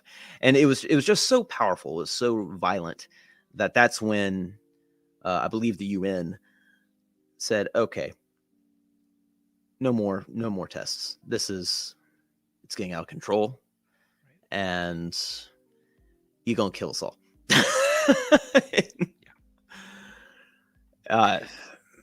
And that one was terrifying. I sometimes can't believe I'm willing to admit this. I will watch atomic tests on like YouTube and stuff like that, basically just to frighten myself. because they are. I mean, how did we get away with making this stuff? And that's again what this movie is about. And I like in the movie how they relate the bomb, the atom bomb, and all the atomic bombs to Prometheus giving men fire. Men fire, right? And that comparison was really, I really appreciated that, and I like that because I feel like that's Oppenheimer, and they say you're the new Prometheus. The American Prometheus is what they call it. Yeah. That was... And like knowing, and I'm pretty sure, don't they include the quote of Prometheus gave man fire in the beginning? At the very beginning. Yep. So the fact that they tied that off at the end with that statement kind of made it even more impactful. The fact that he basically did. He gave man a new fire that would burn everything in existence. To kind of quote Final Wars. But I mean, that I've always thought about that in that movie. There, in the dub at least, there is that line of "man made a huge fire," you see, and it burned everything in existence. And this movie really like puts that into perspective, like how that could happen. And you said you told me on that phone call you might not be able to watch films that include the atomic bomb the same way anymore, right? And like. That line now means so much more. Like, there is... Nolan has defined the fear of nuclear weapons to the modern audience that I think we have lost. Yeah, because I agree. I've argued this point.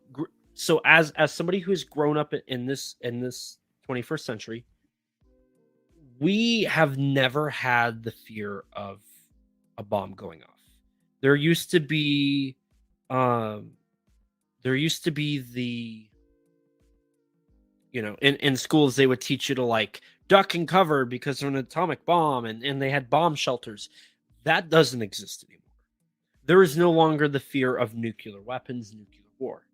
That has disappeared for the most part. Now, I remember in like 7th and 8th grade, there was the fear of North Korea, and what they were doing with their missiles and that fear, but it kind of disappeared. Like, at least for me, like I remember that being very, very much a topic in about 7th grade, but by 8th grade, it was like, it's over. Like, there's nothing to fear. But at any moment that could happen. And I remember I believe it was 2020 when Ukraine and Russia started that problem. That fear came back. But it also feels like as time has gone on, the reports and the fear of that has disappeared as well. Even though it's still happening. There are still issues. Yeah, it's the news is only going to report what's hot right at the moment, right?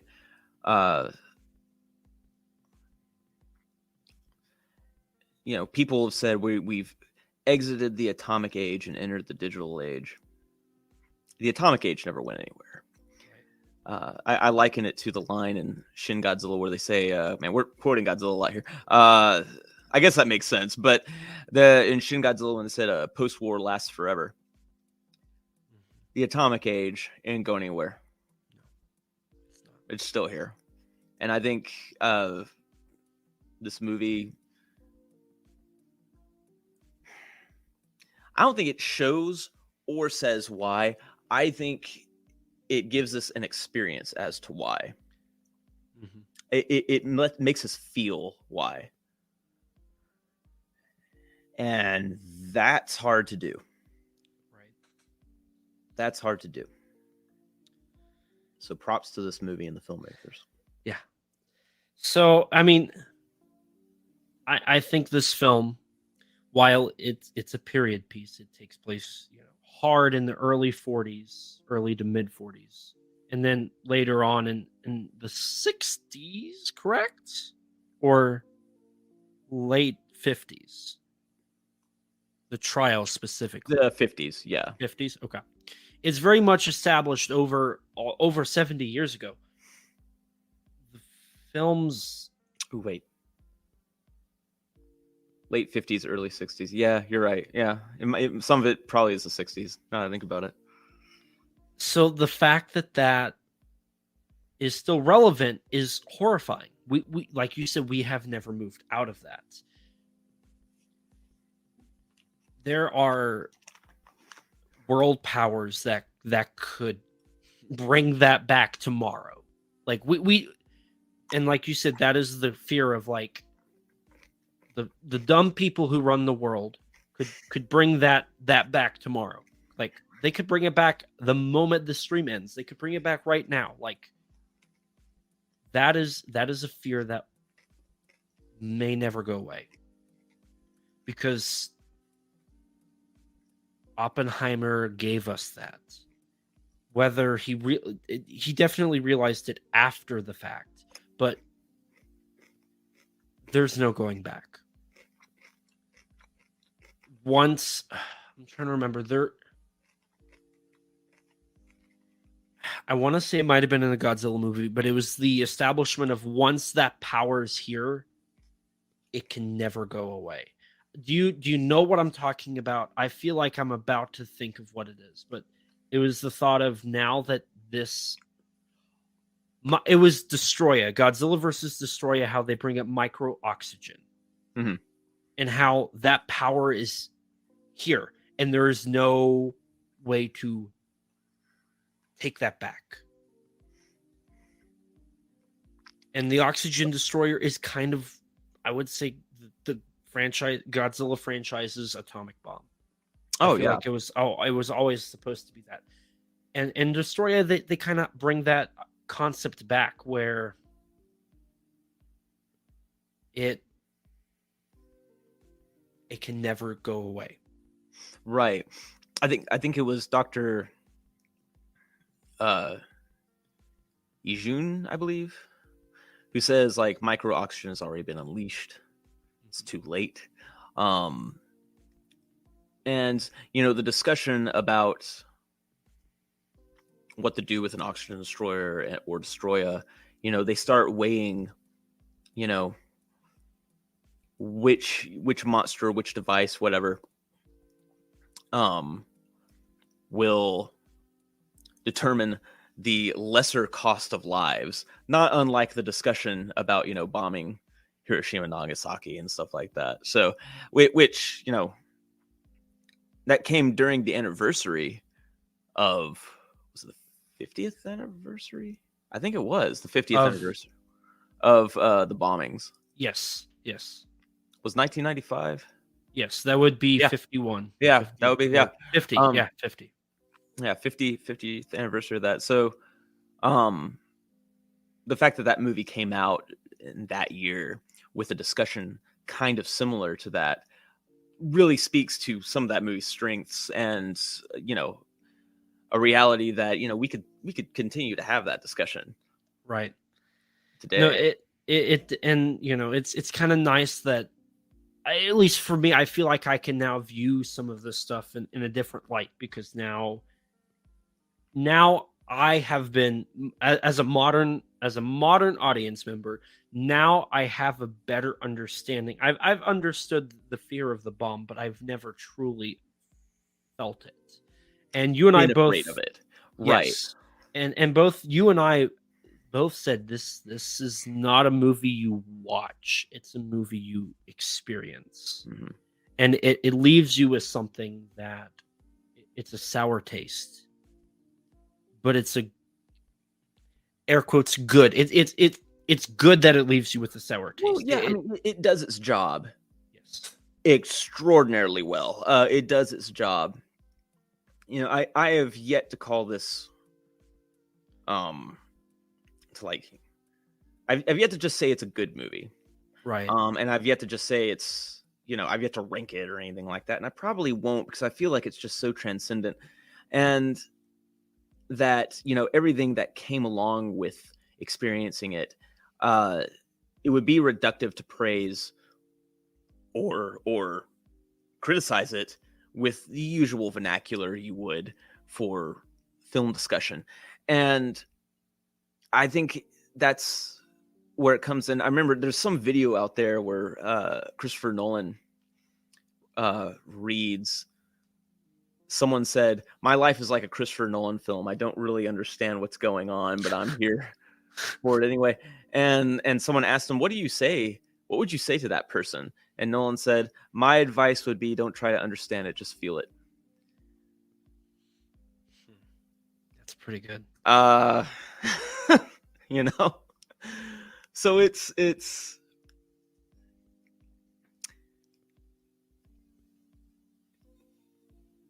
I don't know if it's accurate to say you understand a movie, but you feel an experience, but it kind of sounds like a cool quote, so I'll say it. I think what Oppenheimer does, we probably won't get that out of another movie for a long time. Yes, I agree. And I hope, as I continue to struggle finding the correct vernacular to describe it, I hope we eventually land on an agreeable word or phrase to pinpoint just how effective this movie is in igniting emotion and discussion. So I'm going to catch up on the chat here a little bit. Okay. And then if you want to, we can go ahead and wrap up with just overall basic thoughts. I feel like it's hard to summarize it all, and then we'll wrap up with our plugs and call it here. I feel like we've went in some deep holes here. And, yeah, I didn't expect that. I was and you know, and anybody who's listening to this, I do want to establish, I don't mean anything about comparing Godzilla and bringing Godzilla up. It's just we are kaiju fans, and it's nice to see the symbolism in these kaiju movies that, for me, seems a little more clear now with this better understanding. Nolan did a great job showcasing to a modern audience how all of this impacts the world to me. So with that, I'm going to catch up on our comments here, and then we're going to go ahead and wrap things up here. So Nathan Marchand is in the chat. Hi guys, Prometheus was the stated symbol, but you also had the apple at the beginning that was poisoned and could be a symbol of the forbidden fruit in Eden that imparted knowledge of good and evil. That's actually a very interesting comparison that I'd never really thought of. I think, the reason Prometheus was chosen as a more direct correlation to Oppenheimer is simply because of the connection, something that fire that fire has to the bomb and its effects. The one thing we didn't mention about the Prometheus quote was that Prometheus was condemned to hell and tortured for all eternity for giving fire to man. And Oppenheimer kind of has his own damnation.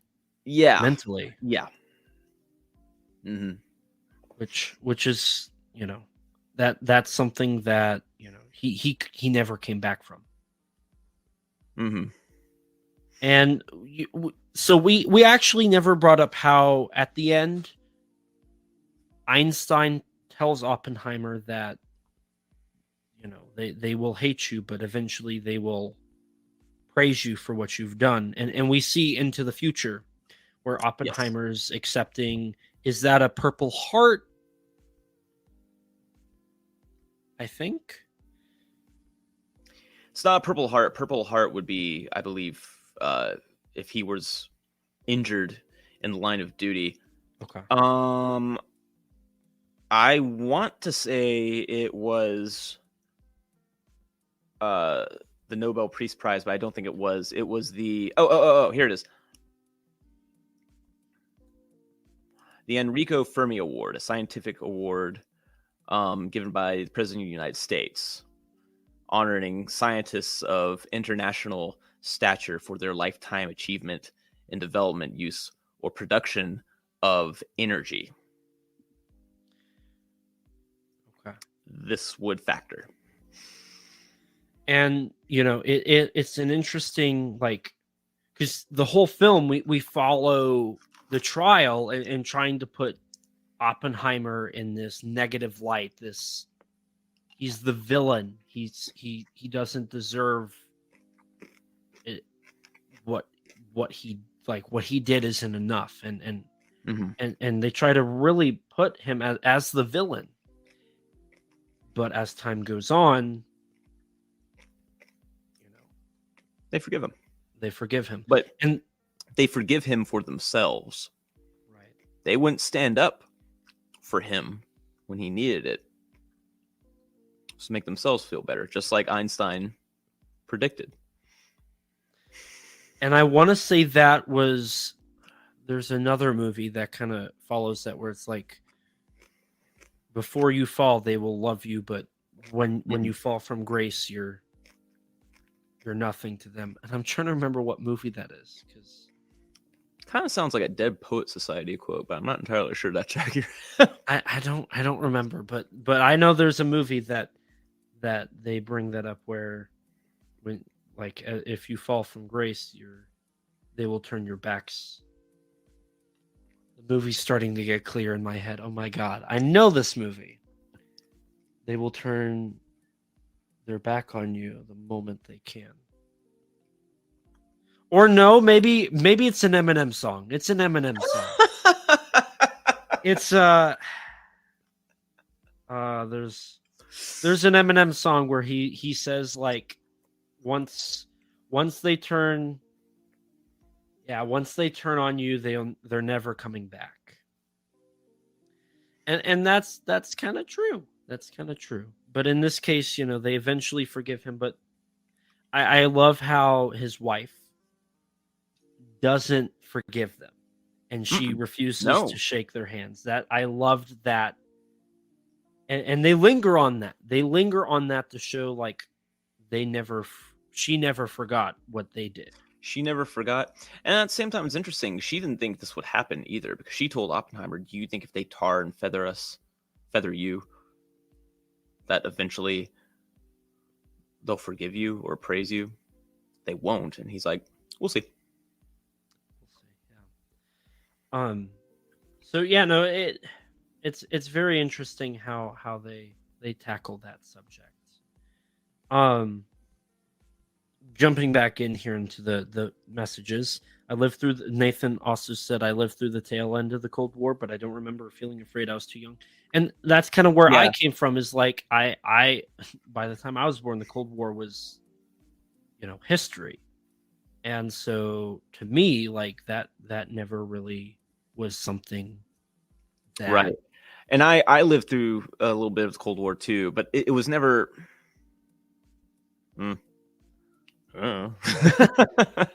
it was a thing that happened, and yeah. I think in the 50s, when nuclear, tests were happening, 50s and 60s when nuclear tests were happening and whatnot, there was probably a stronger fear of it happening because it was so new and fresh at the time, and the Cold War continued on all the way through these other, like, important events and conflicts in history. I mean, you got the Vietnam War as well, but we were still in the middle of the Cold War as that was going on. But you mentioned that the news hasn't been talking too much about Russia lately, even though it's still happening and whatnot. Well, it's the same thing. The Cold War ended up being less cool after so many years. Right. It only really popped back up into public perception when it was all starting to wrap up. And even then, I was too, self-absorbed to care about what was going on in that. So I didn't. Nothing I remember. Right. Nathan also said the ending struck him. There's the term again, struck. Yeah. I'd never thought of the chain reaction that ignited the atmosphere being a metaphor For the atomic age. As it spreads, that's actually a good idea. Like as you know, atomic energy and atomic weapons. And you know what? That ending. One of the reasons it haunts me is it just in his head? Is it a dream? Is it a future where maybe we actually do ignite the atmosphere, or is it just a metaphor for, you know, the spread of nuclear power and weapons? Yes to all, maybe. I don't know. But the fact that, you know, we ask these questions and, you know, we wonder and consider it is so important. And again, effective. You know, we've overused that word plenty, but it is. And then Nathan also echoes Godzilla versus Destroyer brings up the chain reaction from the atomic detonation. No, yeah, it does. And then he asked us, would you say this is Nolan's magnum ops? I guess that's for me, given I've seen his full library. My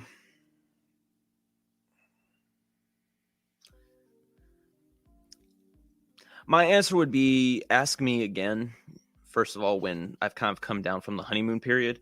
But at the same time, I'm always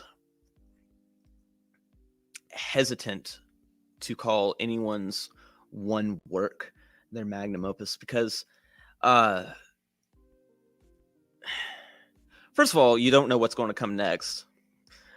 And second of all, I don't want to be reductive to other films that I think are absolutely bangers as well. I mean, it's just hard to say. Would I probably say this is one of Nolan's best movies? Yeah, I can give you that much. I can definitely give you that much. Is it his greatest? I don't know. We'll see. Time will tell. I think that's something best left to cinema history than it is to any one person who's seen it 3 days after it's come out.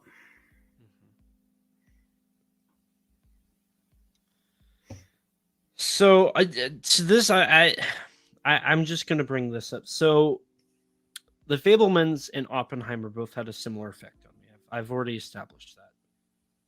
I need to watch it again, and I'm kind of in a honeymoon phase. But I almost feel like this might be top 10 movies of all time for me. I don't know yet. It has some films to beat. The Fabelmans is my second favorite film of all time. And this kind of left an impact similar to that. So it's gonna take me a long time to figure out where this sits for me, because this movie, I'm going to rewatch this movie. I might go to the theaters this week and watch it again. I'm definitely purchasing it on 4K when it comes out. I would love if Nolan has a commentary. I'd love to hear him talk about this movie. He won't. He won't. Does he not do commentaries? He doesn't do commentaries. Oh, that's the. And here's why. Here's why he doesn't want to. He doesn't want to take away from the magic of these films. He doesn't want to take away from our own thoughts on the films either. And I've thought the same thing, but again, this is a filmmaker who trusts his audience almost to a fault. And I think, you know, if Nolan were sitting here watching this live stream and us two talking about his film like this, he would be, I mean, any filmmaker would love that. But I think he especially would love it simply because this is exactly what he wants his movies to do, is to be functional without a commentary and people saying things that he may or may not say in a commentary for it. That's true. So, I, as somebody who has not watched a lot of Nolan's filmography, this movie hit harder than I ever thought it would have.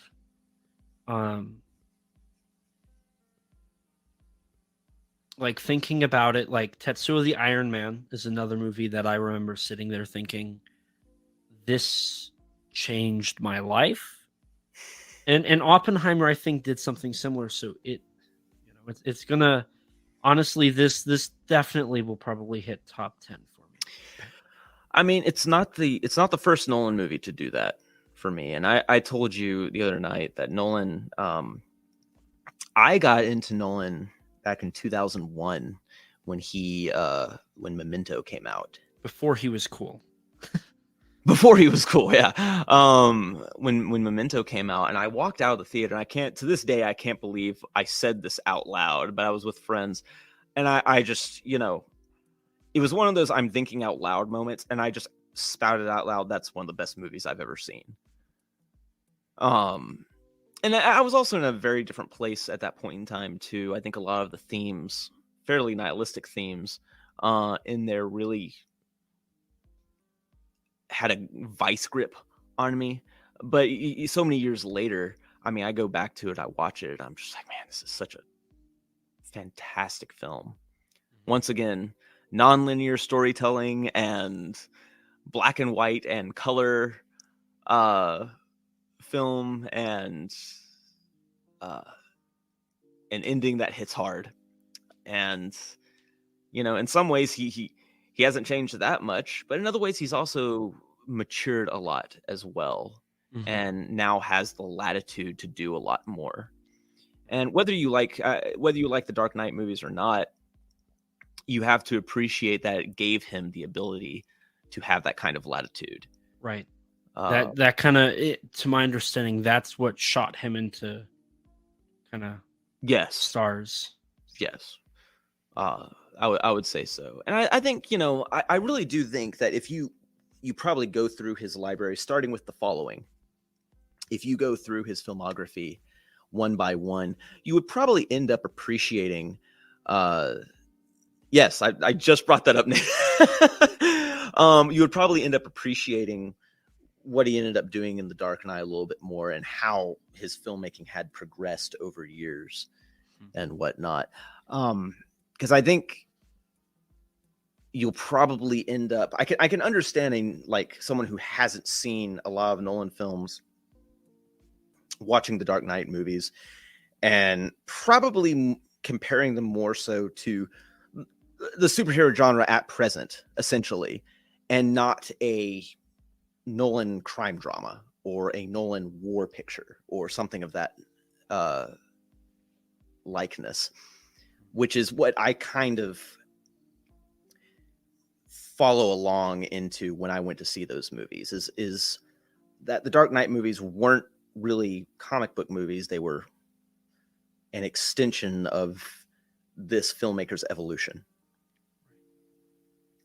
So, as pretentious as that sounds, I mean, I can't be too pretentious. We've been talking about nuclear horror, and I'm here chomping down on peanut M&Ms. So, but I really didn't think you would enjoy his filmography, especially the evolution leading up to Oppenheimer. And I, for one, once again, cannot wait to see what his next project is.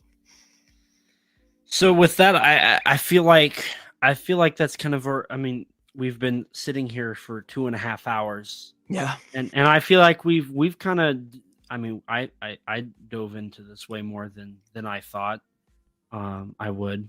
I'm kind of happy I was able to formulate some of the thoughts that when I saw this, I just kept telling Rick, I've just seen cinema. I've just watched film. Like I couldn't fathom what I had just seen. So I'm happy that I'm able to sit here now and be able to formulate kind of the thoughts that, I mean, I felt like Oppenheimer in the moment of I saw the quantum realm, but to me it was, I'm seeing a masterpiece. film is something very near and dear to me. So while watching it, I felt like my eyes were wide open. I was just staring at the screen, just taking in something that would leave an impact on me that I didn't expect. So,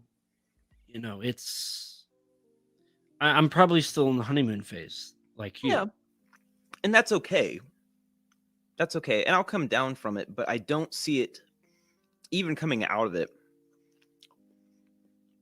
Normally, when I'm in the honeymoon phase, I can tell where I'm heading. Mm-hmm. I don't see myself wavering too much from my current opinion. Right, and I'm in the same boat. I don't see myself changing my views. This was this is a great movie.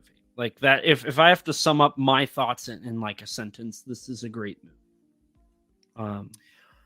I think my only thought is that, I don't want to parrot Nolan's don't think about it too hard, just feel it too much. But and someone once said, man, you really just have to experience it. I know that's cheesy to say, but it really is. You just have to experience it. I'm like, I don't think it's cheesy at all. I think it is an experience. And I think that this is a film. This is the reason I fell so in love with film. And I think part of me had kind of forgotten that. Mm-hmm. Not necessarily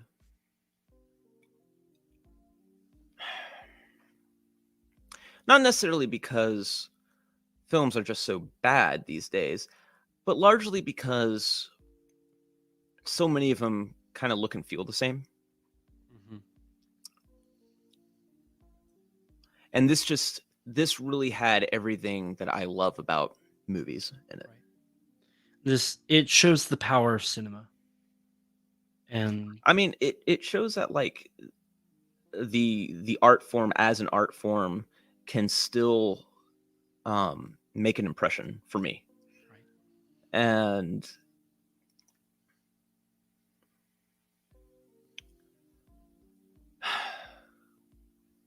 I only hope I don't have to wait so many years to experience something like it again.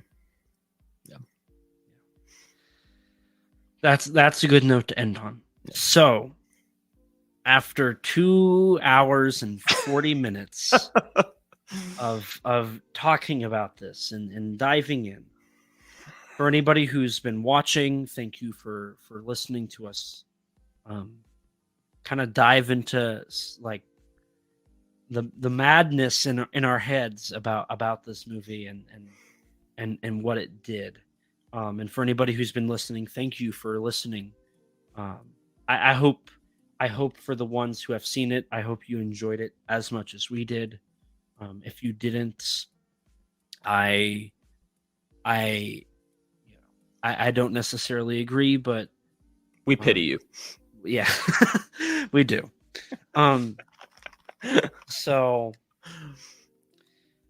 I'm grateful for being able to have this opportunity, Jack, to sit down with you after watching it and being able to really just talk about what this movie means to us. In all honesty, this wasn't necessarily a review, I feel, as much as it was how it feels. Not necessarily we how. Gushed. Yeah. We gushed over it, which is fine. I remember one time I was listening to a podcast on Slash Film in 2008, and Kevin Smith was the guest star on the Slash Film podcast. It was about The Dark Knight. And the people running the podcast was like, okay, let's start with the synopsis and we'll go over the actors. And Kevin Smith chimes in. He goes, man, let's forget about the synopsis. Let's not talk about who's in it. Let's just talk about how much we love this movie, man. Let's just go. I mean, and honestly, it made for the more interesting review or discussion. And I think in gushing over it, we've touched on things that are worthwhile. Maybe even a little personal. And that's more real than some reviews, which tend to checklist themselves as, well, the acting was good and the effects were good and the writing was not as good, but also, just things like that don't do anything for me. So this has been great. Thank you so much for doing this. I mean, we did a kind of short notice, but we made it work, and I think we did something great here. So with that being said, now's the time for you to promote yourself. Okay. And whatever you do. Well, I am Jack Hudgens. I eat peanut M&Ms. You can find them at your local Walmart, Target, Bilo, Food Lion, Ralph's, and Kroger's. They are 17 grams of oh, Jesus. I need to stop. All right, so I got to run tomorrow. Jack Hudgens. You can find me on Twitter at GManOfMysterioid. You can also check out my Substack, which is Deferential Wrath of a Rusting Markalite Cannon, at markalite.substack.com. I was one of the 4 hosts on the Drift Space, which you can find on all your podcatchers, Spotify, Apple, whatever. We are currently on an indefinite hiatus. When or if it will come back is unknown, but I am also in early discussions of maybe potentially being a part of another in the future. We'll see. I don't know. But I'll let you know when the time is right and when it's right for me. And that's the main thing, is that I have to make sure it's right for me. So catch me on all that. All righty. And I'm Elijah Thomas. You can find me on YouTube at ET13 Productions, on Twitter at ET13 Productions, or on Instagram at ET13 Productions. I do have an upcoming short film that debuted at G-Fest titled SOS Seek Shelter, that if you're interested, just keep an eye out on the YouTube channel because I will be posting it eventually. And besides that, you can, if you want to find my personals, you can find them. It's not hard. I don't hide myself like I used to, but as for the podcast, if you'd like to support the podcast and in the YouTube channel, don't forget to rate us on iTunes. That boosts our ratings and helps us get recommended to more people just like you. If you don't have an Apple device, which I don't blame you, that's actually very much a lie. I'm using a MacBook right now. So this is all that's a lie. But you can rate us on Spotify now. We have 5 reviews. Or 6 reviews. We're at a 5-star rating. So thanks to everybody who has left us a review. If you want to stay up to date with all things Kaiju Conversation related, follow us on Twitter at KAIJU_CONVERS. If you don't have a Twitter, you can follow us on Instagram or like us on Facebook. If you're like me before podcasting and you don't have any social media, lucky you. You can email us at kaijuconversation@gmail.com, all lowercase, all one word, you know the drill. And as always, we'll read your reviews on air for everyone to hear. We also have a Teespring store. Eventually, we'll have original artwork on there, but until then, you can sport our awesome logo on a t-shirt or maybe even have it on a coffee mug. If you'd like to chat with actually either of us, you can check out the Discord server for Kaiju Conversation, full of others that have similar interests to you. It's a great community full of great people. We have some great conversations on there. Don't forget to subscribe to the YouTube channel and hit the bell so you can be notified anytime we upload a video. Sometimes we post minisodes or bloopers for the episodes talking about, whatever we have. We also have an interview with Mechagodzilla designer Jared Kuchevsky on the channel. I probably butchered his name, and I apologize. But you also have these monthly live streams, Kaiju Conversation Live, a monthly show that is typically not very high energy or like deep. This episode is a little different from that, but it was something that definitely needed to happen. And if you're listening, this is one of the rare instances where we're going to upload the live streams as a bonus episode. So if you haven't already, subscribe to our YouTube channel so you can watch and listen to all of these, because there's some really good conversations that come out of this show. A huge thanks to Rex for editing all of the episodes and all the other content we upload. His links can be found in the description below. Along with Rex, we'd like to give a huge thanks and shout out to Danny DeManna of the Godzilla Novelization Project for his amazing vocals on our theme song. You can support him by following him on Twitter at Danzilla93_GNP or visit his website, GodzillaNovelizationProject.com. And a huge thanks to Grattan Conwell from the podcast Giant Monster BS for composing the music for our theme song. You can support him by following the podcast on Twitter at Giant Monster BS or on any podcast platform under the name Giant Monster BS. And with that, we're going to wrap things up here. So thank you guys so much for watching us or listening to us, whichever way you did. I really appreciate it. Thanks again, Jack, for coming on and talking about this movie. It was a ton of fun, and I enjoyed it very much. I did too. Thanks for inviting me. Always. It's always a pleasure to have you on. So with that, I just want to remind everybody to please remember, life's too short to not talk big. Bye, guys.